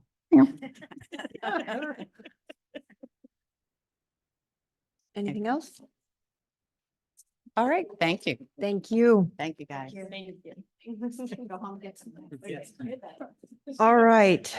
Dr. Jones, you're up with the first read of the agenda plan. Okay, let's speed through the agenda plan. I have a couple of items in yellow that I just wanted to point out because this is based on the reflection you've given throughout the year. So we started the year with 3 meetings in September. Feedback from the board was like, wow, that was a lot. And so, I put in yellow that we could combine the 5th and the 12th, but I also think now we have a much more solid capital plan. We did it earlier. A lot of our major projects are moving forward now. I don't think that we would have to have an entire night just dedicated to that. We could also look at like that September 5th starting earlier if the board wanted to, if you were worried about that, but consolidating that I think would work. So what's that? So anyway, that's food for thought. And then pretty much everything else, it mirrors very closely we've worked hard to do over the last couple of years to try to space reports out.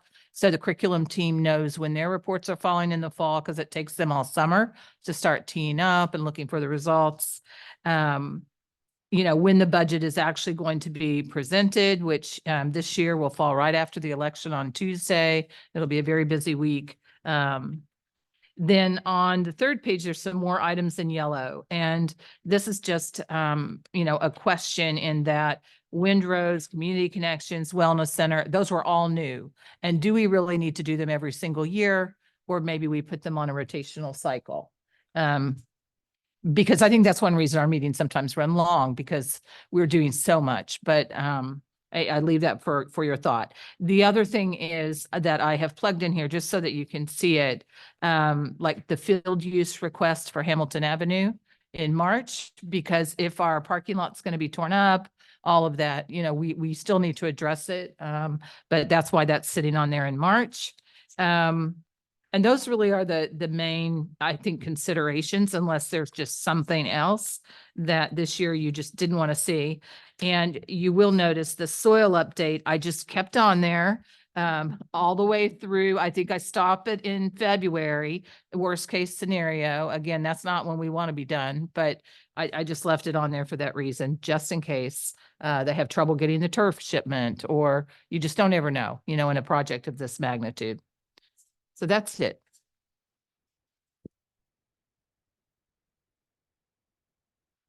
Karen? I can send in my information, but the one question I would have, I had a few little questions along the ways.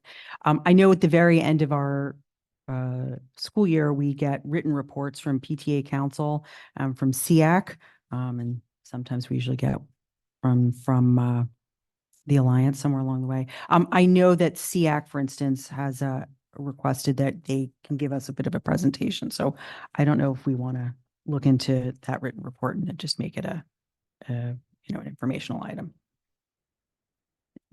I know we're going to ask for it this year, but I figured ahead of time, maybe we just want to change that to informational.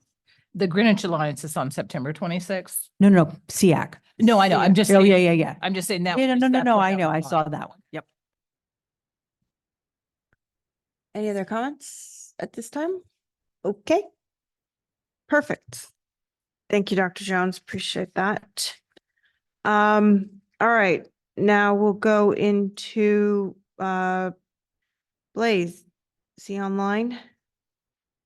All right. Live. Or Kim. Yep. One of both. Great. So why don't we just do these together, the monthly financial report and the budget transfers?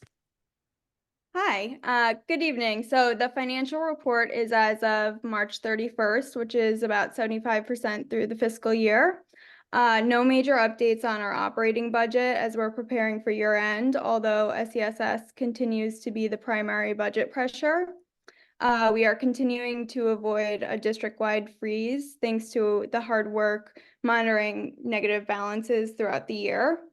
As far as capital, Dan and his team have been working closely with the purchasing department to gear up for a busy summer season. And then with our grants, so many of our grants are set to expire on June 30th, with ARP expiring on September 30th, all of which have a 120-day liquidation period. And we are working with grant managers to fully expend those funds. Finally, on a completely separate note, I just want to extend a sincere thank you to Blaze for your incredible leadership and hard work, and wishing you lots of success in your next chapter. But that's all I have, and I'm happy to take any questions.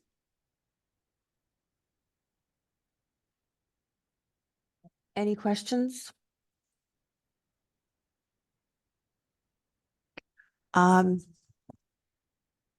Well, I don't have any questions either, although I have a couple of comments.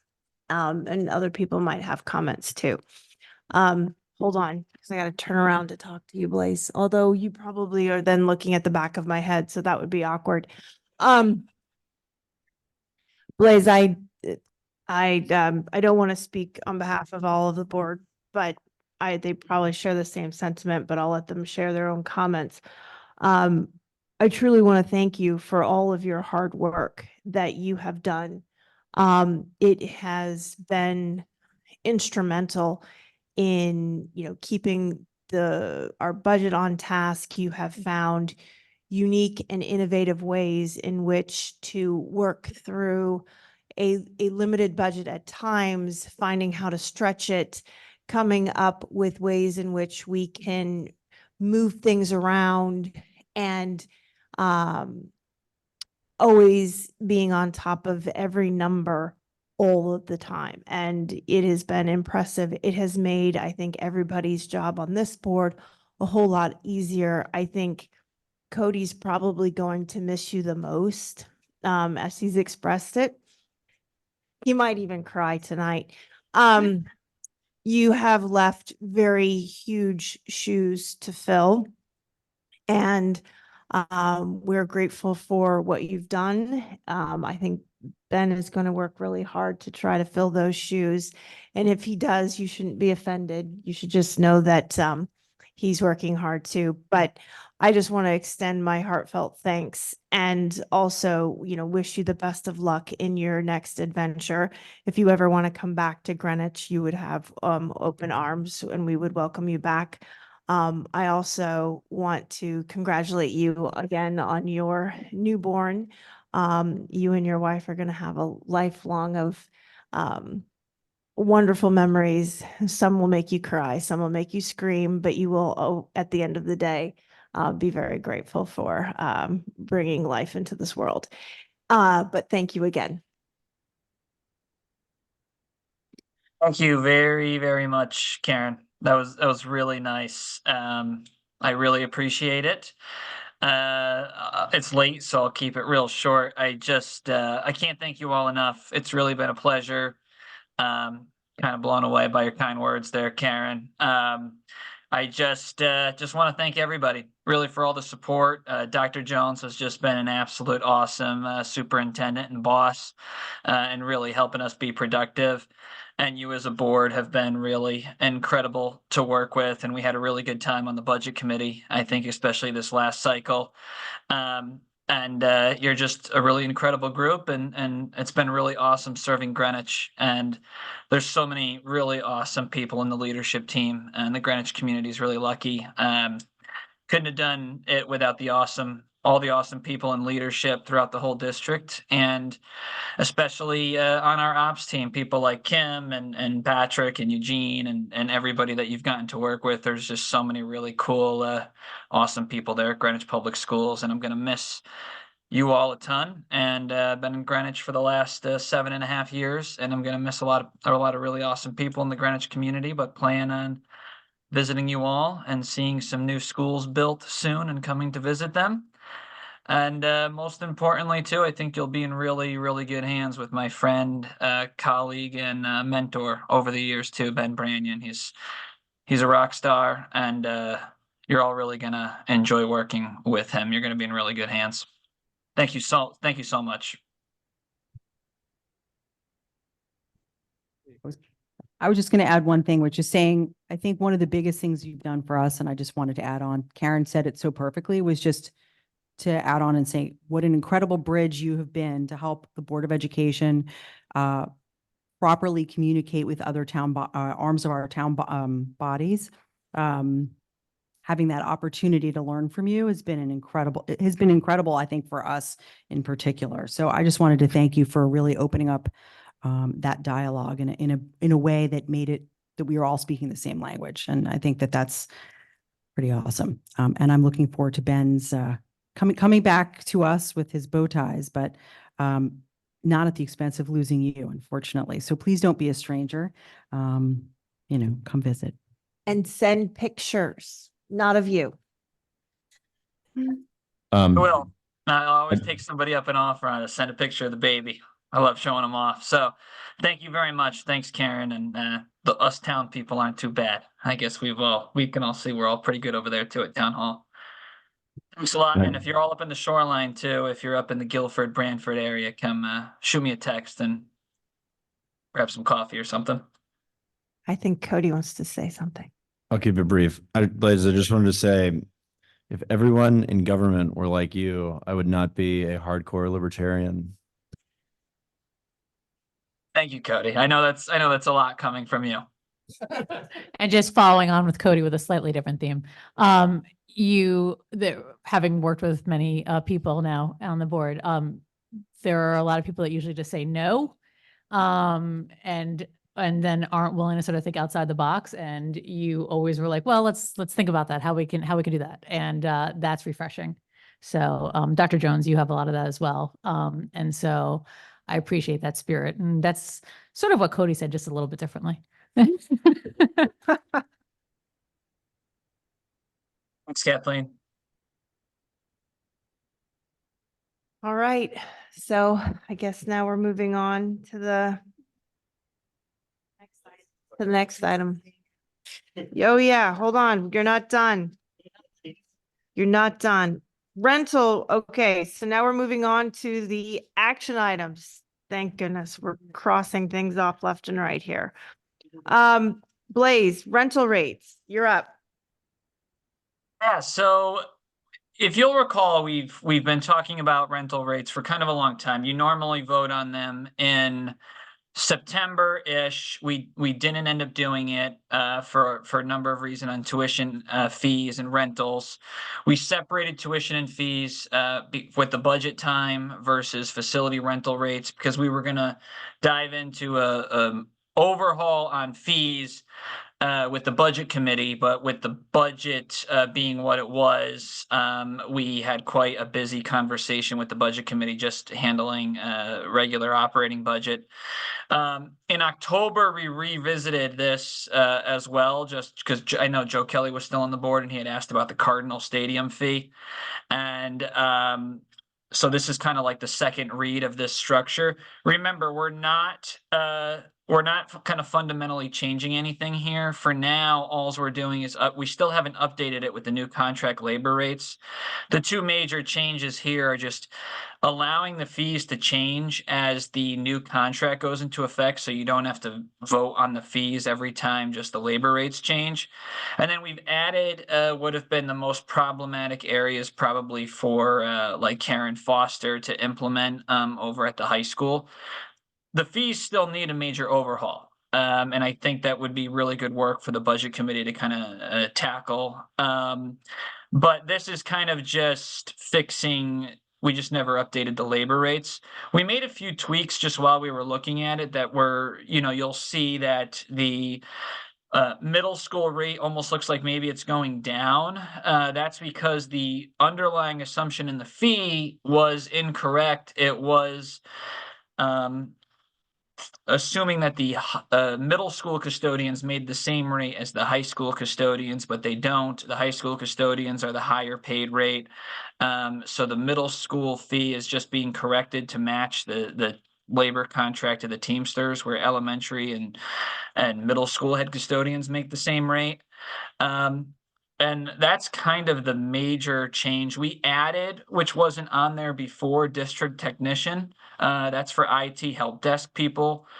We've been having more requests for people like Anthony in IT to help support people's events if they're using our technology. And so this is just kind of establishing a baseline labor rate for them with some clarity. You'll also note that, just remember on the field fees, Karen, I think Karen Hirsch, you asked this question. On the field fees, remember the field fees are set by the town. The Board of Selectmen votes on fees every year, all town parks and rec fees. The field user fee is managed by Parks and Recreation. They book all fields. They do that for also Cardinal Field as well. At the moment, and what you'll remember when we talked about this last time, I think Karen Kowalski, you brought up a really good point about the Cardinal Stadium field, which is there are people that just want to rent the field and not the stadium facilities, like soccer groups that are there on Sundays and everything. So the field is separate at the moment from the facility. What we're trying to here clarify is if you want to use the bathrooms or the broadcast booth, it's just providing some clarity. I think the board will want to have some long-term conversation on that, but this is just covering the base salary cost of the Teamsters. So that's it. I'll take any questions that you have, but not a fundamental change in the overall fee structure. We're just correctly matching the labor rates. Perfect. So I made a faux pas in the sense that I needed to make a motion to actually have you discuss this. My bad. So I make a motion now to let's discuss this. Will be you're making a motion to put to accept approve the facility rental rates for FY 23-24 as presented. Yes. Yes. I will second. Perfect. Okay, so now we can actually discuss it. Okay, so just cut that part out and move it to the next. Any questions? Karen? Well, Blaze, thank you for answering some of the questions I sent ahead of time in your statements just prior to this, as especially as to why the middle school rates look like they went down. Appreciate that. And yes, I guess the question I had asked about the town, if they had revised the costs to rent the school fields yet this year, was answered as well. And so I guess this is more of a comment for the board as we go forward. Because we did have this, and Joe definitely brought it up, and we talked about whether we were going to require people to rent, who rented the fields, to also rent the facilities. But either way, if we haven't gotten to that point yet where we're requiring it or not requiring it, I'm wondering as a board if we want to ask or make a recommendation to the town for people who do rent the high school stadium and or fields to also sign a waiver saying if they're not going to rent the bathrooms, et cetera, to sign a waiver, just stating that they're aware that that is not included in the rental fee. Just because I know there has been confusion in the past until we make the decision to go forward with how we want that to go.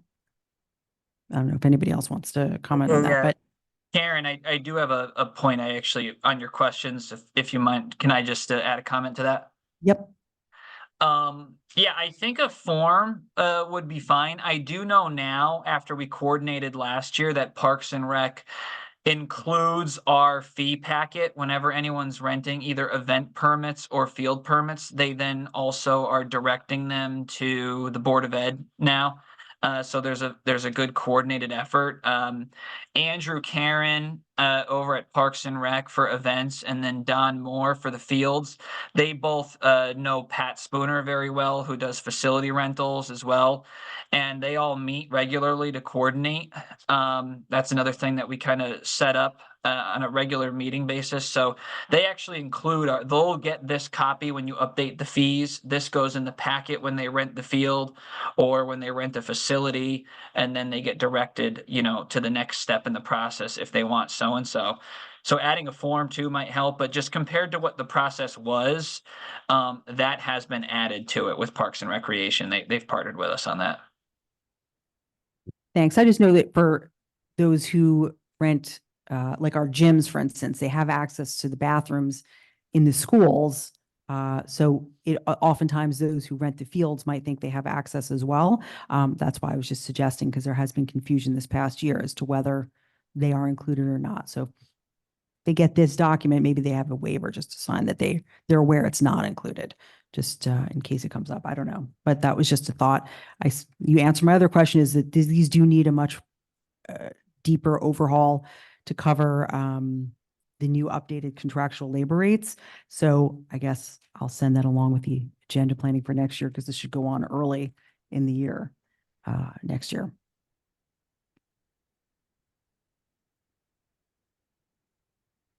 Any other questions? Okay.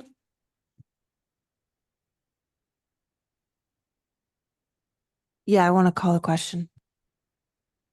So for a vote for the motion that's on the table, all in favor? Okay, 8-0 passed. Thank you, Blaze. Thanks so much, everybody.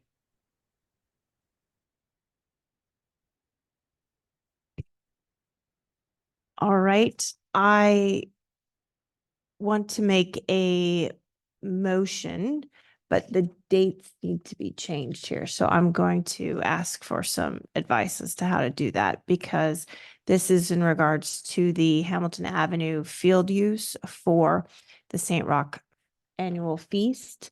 And as the recommended motion, the dates are inaccurate on the recommended motion, so that needs to change. They didn't, I had reached out, they didn't provide us with an updated date. The initial date that they had thought was too close to the start of school year. And so they were supposed to come back to us with another date. They didn't. They did. It's August 21st through the 25th. But that's the point. I think it was too close to the start of school. That's the weekend. And then teachers come back Monday and the students come back on Wednesday. Well, we have to make a motion. Yeah, so I make a motion that You want me to read the whole thing? The Greenwich Board of Education recognizes the value of St. Roch's annual feast for the Hamilton Avenue School community. The board hereby agrees that St. Roch Church is permitted to use the Hamilton Avenue School property, field, court, and parking facilities for its annual feast to be held August 21st through the 25th. St. Roch Church shall, 1, seek and receive an event permit from Parks and Recreation, 2, proactively begin to work with TOG Risk Manager 30 days in advance of annual feast, 3, retain or hire Greenwich Police Department for event security and any additional security subject to Greenwich Police Department's official request, and 4, it should be noted that this is an annual approval and August of 2025 is not expected to be available for use given work which will be ongoing to repair the Hamilton Avenue garage. Someone needs to second it. Thanks. I may make a comment then because this is what I had reached out to confirm. The August 7th to the 10th was a date that was filed with the town. So that's what was given to us. If they're requesting a different date, then I don't know if we can vote on that tonight because it's also based on what's been provided for the town. I know when we initially met to have this discussion and those dates were proposed, we said it was it wasn't just myself, it was staff from the Board of Education as well. It said it was too close to the start of of school when they wanted to do it because it was moved back even for the initial discussion because it's not the typical week. It's a week later even than their usual typical week. So they were, that was addressed at the meeting that we had with the town as well. Right. If I recall last month, there was talk of the date having after school started, and we knew that was going to be problematic. I talked to St. Roch's earlier this week, and I know they said that they were hoping for the dates that Karen gave, which if my understanding is correct, it's still a week before students start, right? The teachers start on that Monday and then the kids start on Friday, I think, if that's right. But maybe I'm wrong. We also, I don't understand what the issue is because kids aren't going to be in school, but we have 2 other fairs that we hold during the school year, the Cos Cob one and the North Miamis one. So why is this such an issue? Well, no, but No, if I can speak to that, first of all, I mean, I didn't expect this tonight because they did call us and we said, absolutely not. You would be clearing out stuff the day before all of our staff are back. And if you look back over the last 2 years, we've still had cleanup to do. We had to bring in a truck to clean up oil the year before last. The parking lot will be full of teachers. Underneath is full of teachers. It's really not fair to our staff to expect them to have things ready and clean for our staff to show up on Monday. And we have a lot of transitional activities. We have children and parents that will be enrolling, especially in this particular school. The other thing about this carnival is it does take the parking lot, the actual field itself. It is not like a North Miamis where their field is like double or triple the size. They don't take up kind of those areas where, we have things that get spilt that need to be cleaned up. I think it's unfair to staff to do it the day before all of our teachers report in a very compact building that will definitely have families coming to enroll.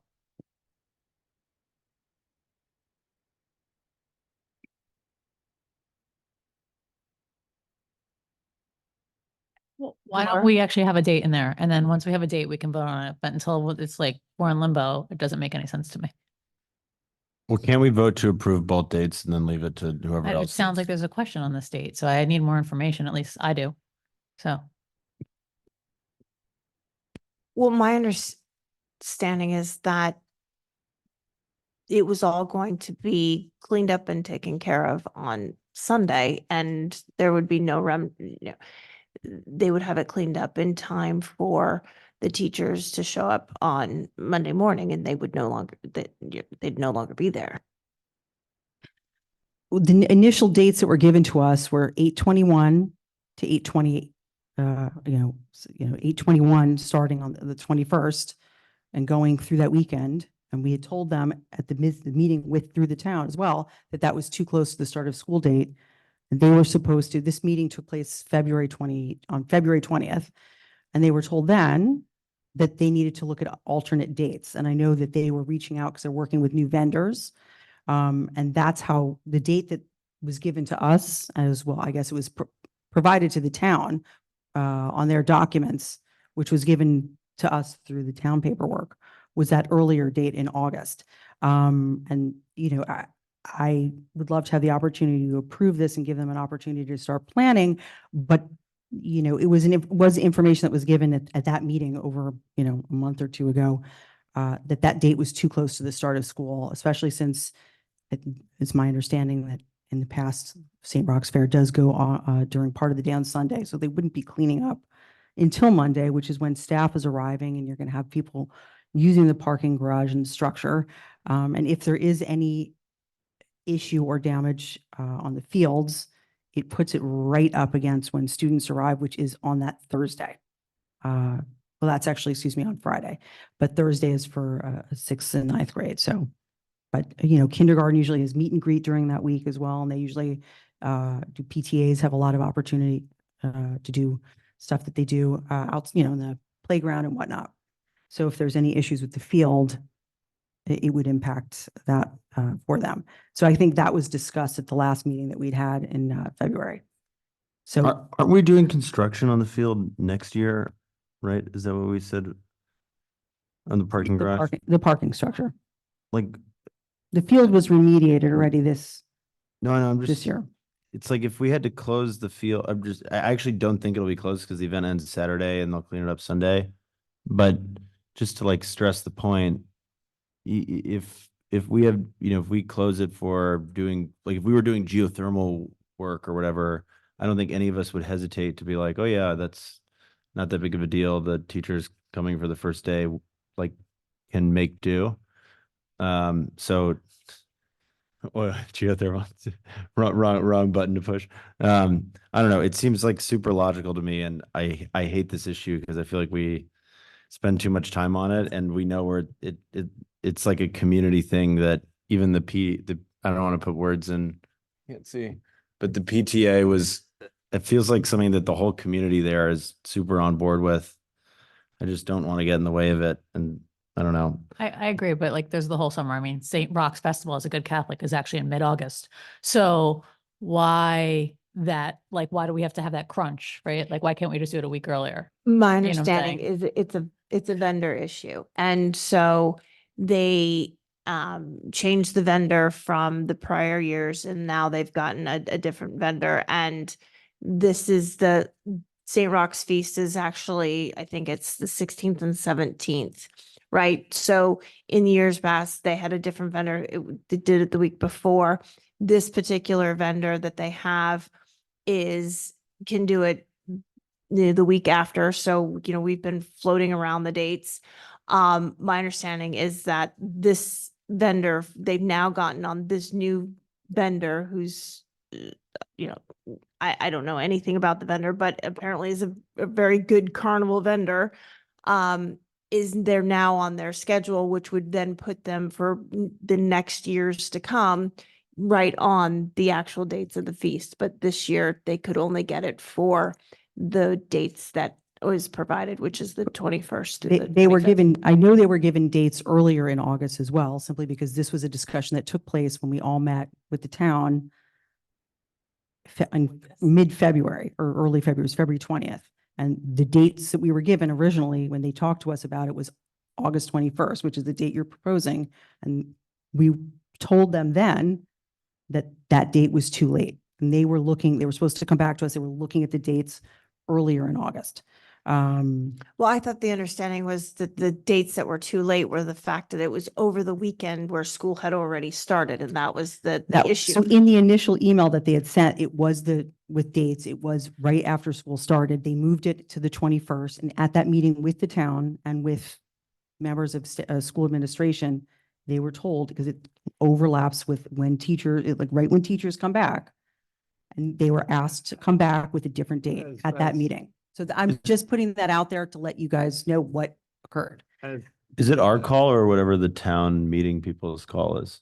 Well, the paperwork filed with the town has the date that we have presented. So my recommendation is, A, we can either discuss if we would be okay with doing it on that later date, but B, we also need to have that paperwork with a different date filed with the town to come to us. So either way, I mean, I don't want to make it more difficult for them, which is why we met so much earlier this year in February to go over this. So, Can we just make it contingent on them getting their paperwork right with the town? Yeah, I mean, I guess I really don't see, I don't see any issue at all with the particular dates. It's not when school's in session. They're going to have it, the festival's over on Saturday, they're going to clean up on Sunday, and teachers come on Monday. I mean, we have major construction projects that go on, and we're talking at schools that have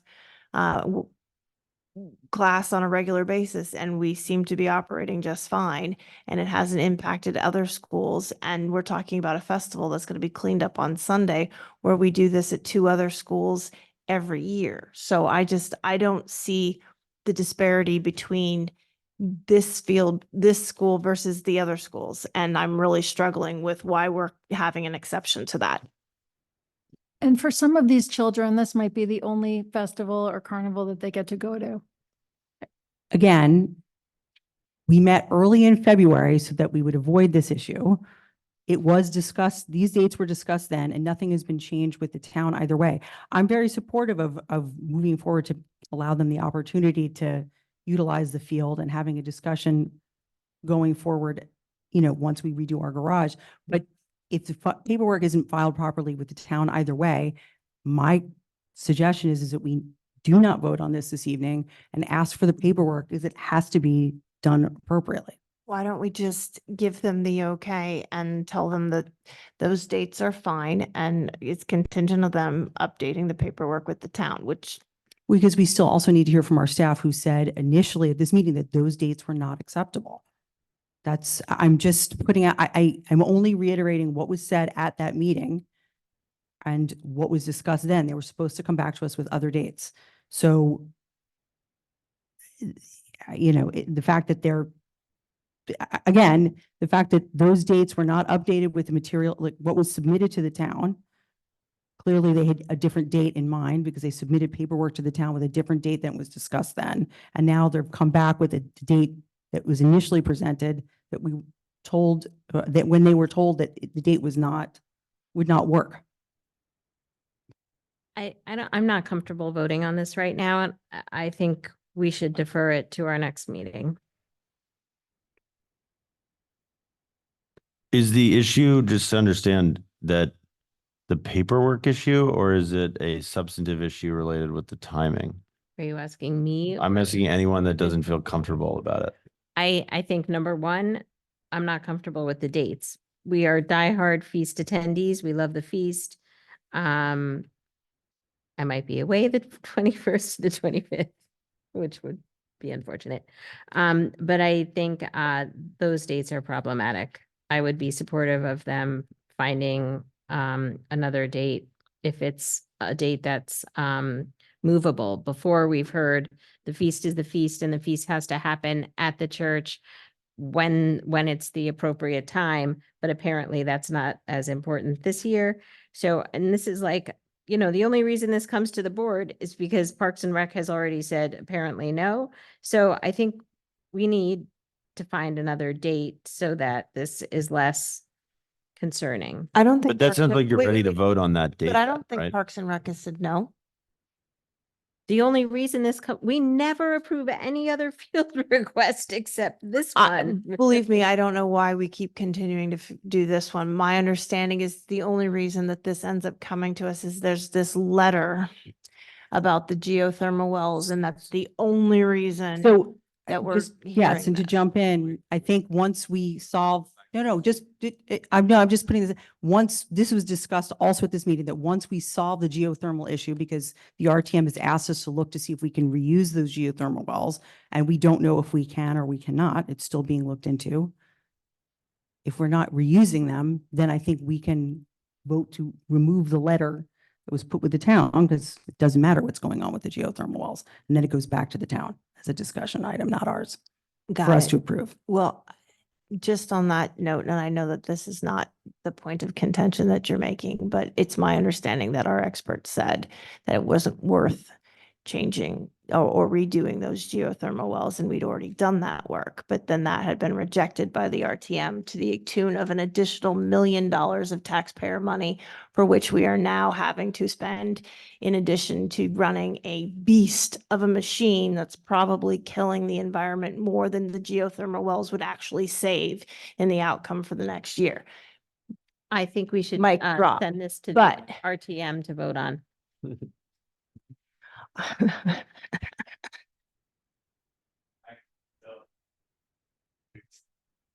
Fine, I will withdraw the motion.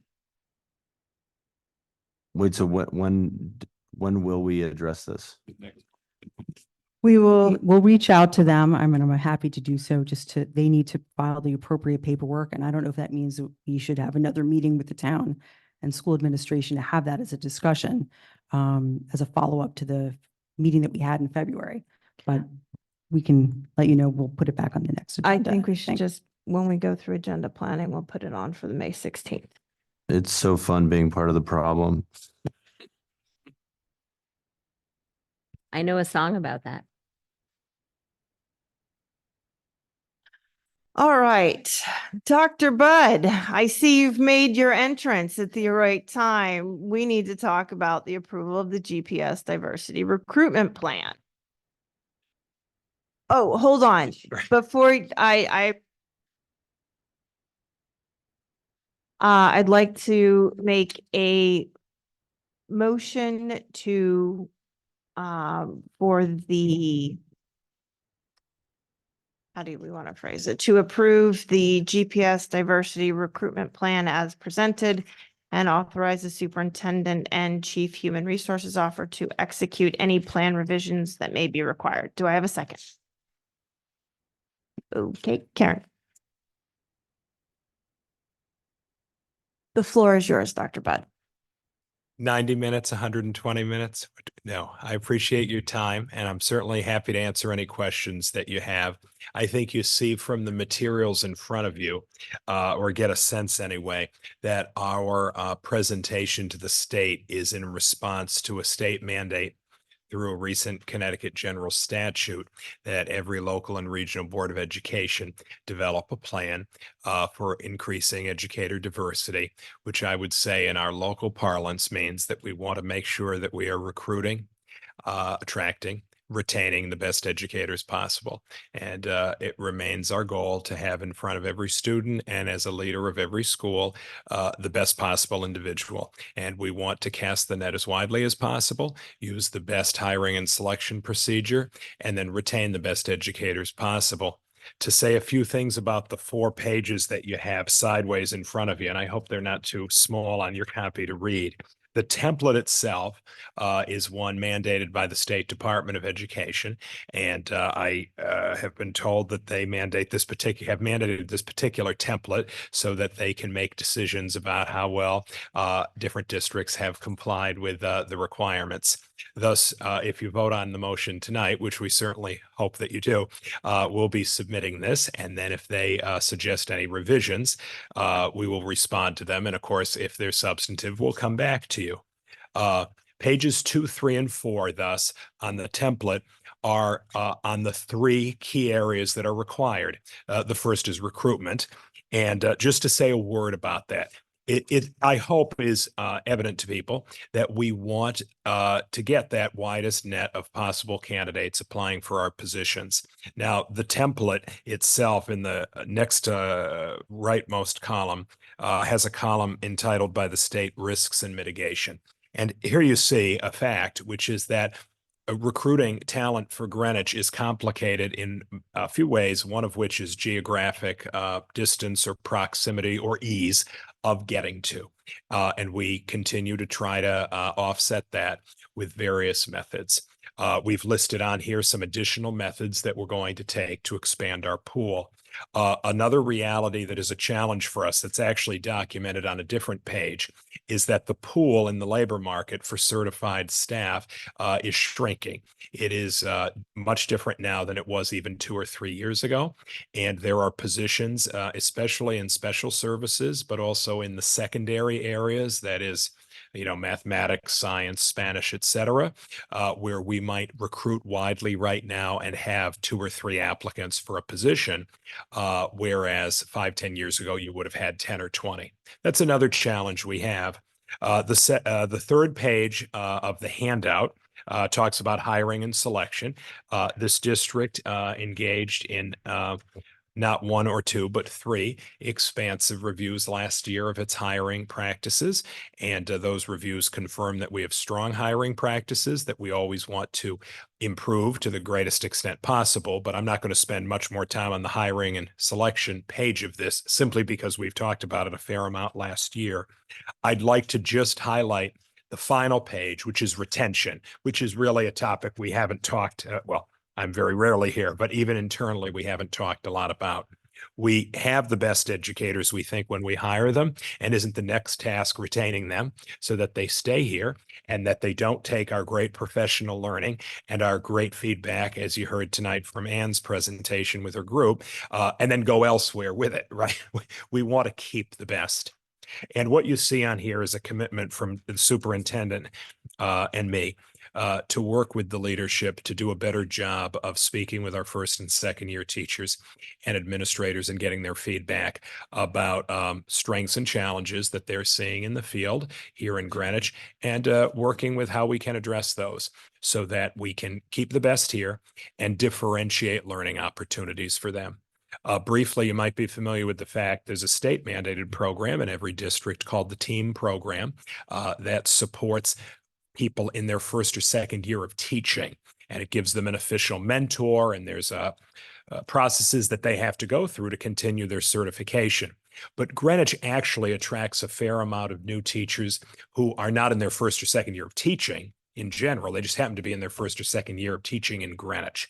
Those teachers don't get an official mentor through those processes I just mentioned, but we've identified we need to do a better job supporting those individuals as well, because you may be an exceptional 8-year teacher coming from a different district. That doesn't mean that teaching here in Greenwich is going to be easy for you, and having some really good collegial support would be very beneficial.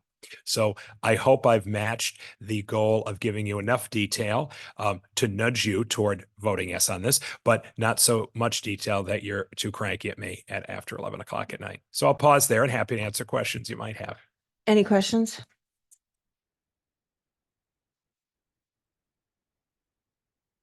Yeah, I put it on the table. Yeah, Cody. What is the penalty if we just ignore the state requirement? I actually don't know. Well, maybe we should find out. Yeah.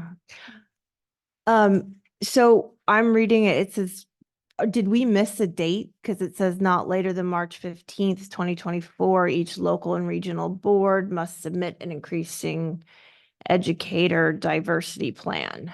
That was extended to the end of April at the request of many districts. Okay. And then, so the process is once we submit our plan, the state can come back with suggestions or requirements on how to change our plan? That is their process, right? And how does the state define diverse? Well, I think that they define, actually, I know that they define it on a statewide level in terms of metrics they see in terms of educators for the entire state. But as far as this particular plan, we are allowed to define it on a local basis.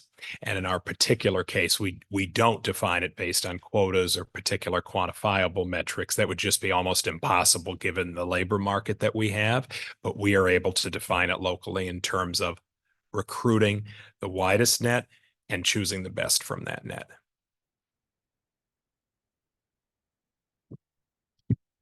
Any other questions? Okay. All in favor, raise your hand. Okay, all opposed? Abstain? Okay, that was 5-3. Thank you very much.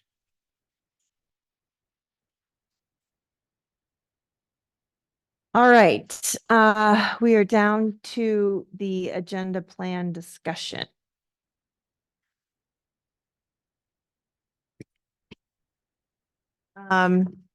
So I'll just kick off with a couple of things, Dr. Jones. And my fellow board members, I would like to see if we could hold an executive session on the 16th, starting at 6 p.m. There are 2 items to discuss that I'd like to include, which would be one, the renewal of Dr. Jones's contract, and the second item would be the move of the Board of Education from Havmeyer to a new location. So I'd need to know whether or not you have availability on that time, but that's when I would propose to do that.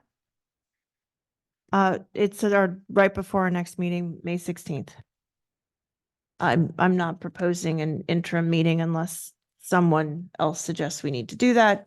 Laura's saying we don't. I don't disagree with her. Yeah. They are relatively meaty topics. I'm happy to suggest 5 p.m., but I don't know if that's possible. I might have a conflict at 5, but I can try to be there at 6, but it's not just for me. Okay, well, I'm just throwing it out there. We don't have to set it now, but I'm saying we have to have an executive session on those 2 topics. And then they are meatier than others. The other things that I would like to add to the calendar for the May 16th are one, the SEAC committee would like to present on a report. So I'd like to add that as an info item to our next meeting that they've specifically requested. And the other point that I noticed as of this evening, and Laura, you can fill us in, and maybe we don't need to do it now, but our trustee experts have said there might need to be some CMS updates coming, and I don't know if that would be something by the May 16th, or that's too soon. I think it'll be later. It has to coincide with some filings with the state, so I don't think we know those dates yet, but we will as the process sort of unfolds. And we need to add St. Roch's there unless we need to have a discussion earlier, but I think No, we need to just add St. Roch's. So those are so my 2 ads then are St. Roch's for an action item, SEAC report for an info, and then to have an executive session on that day on that evening as well, start time to be determined. Anybody have anything else? Awesome. Okay. Does anyone have a motion to make? I'm happy to make a motion to adjourn unless somebody else wants that honor. No, you can take it tonight. All right, I second. All in favor? Great, 8-0 pass.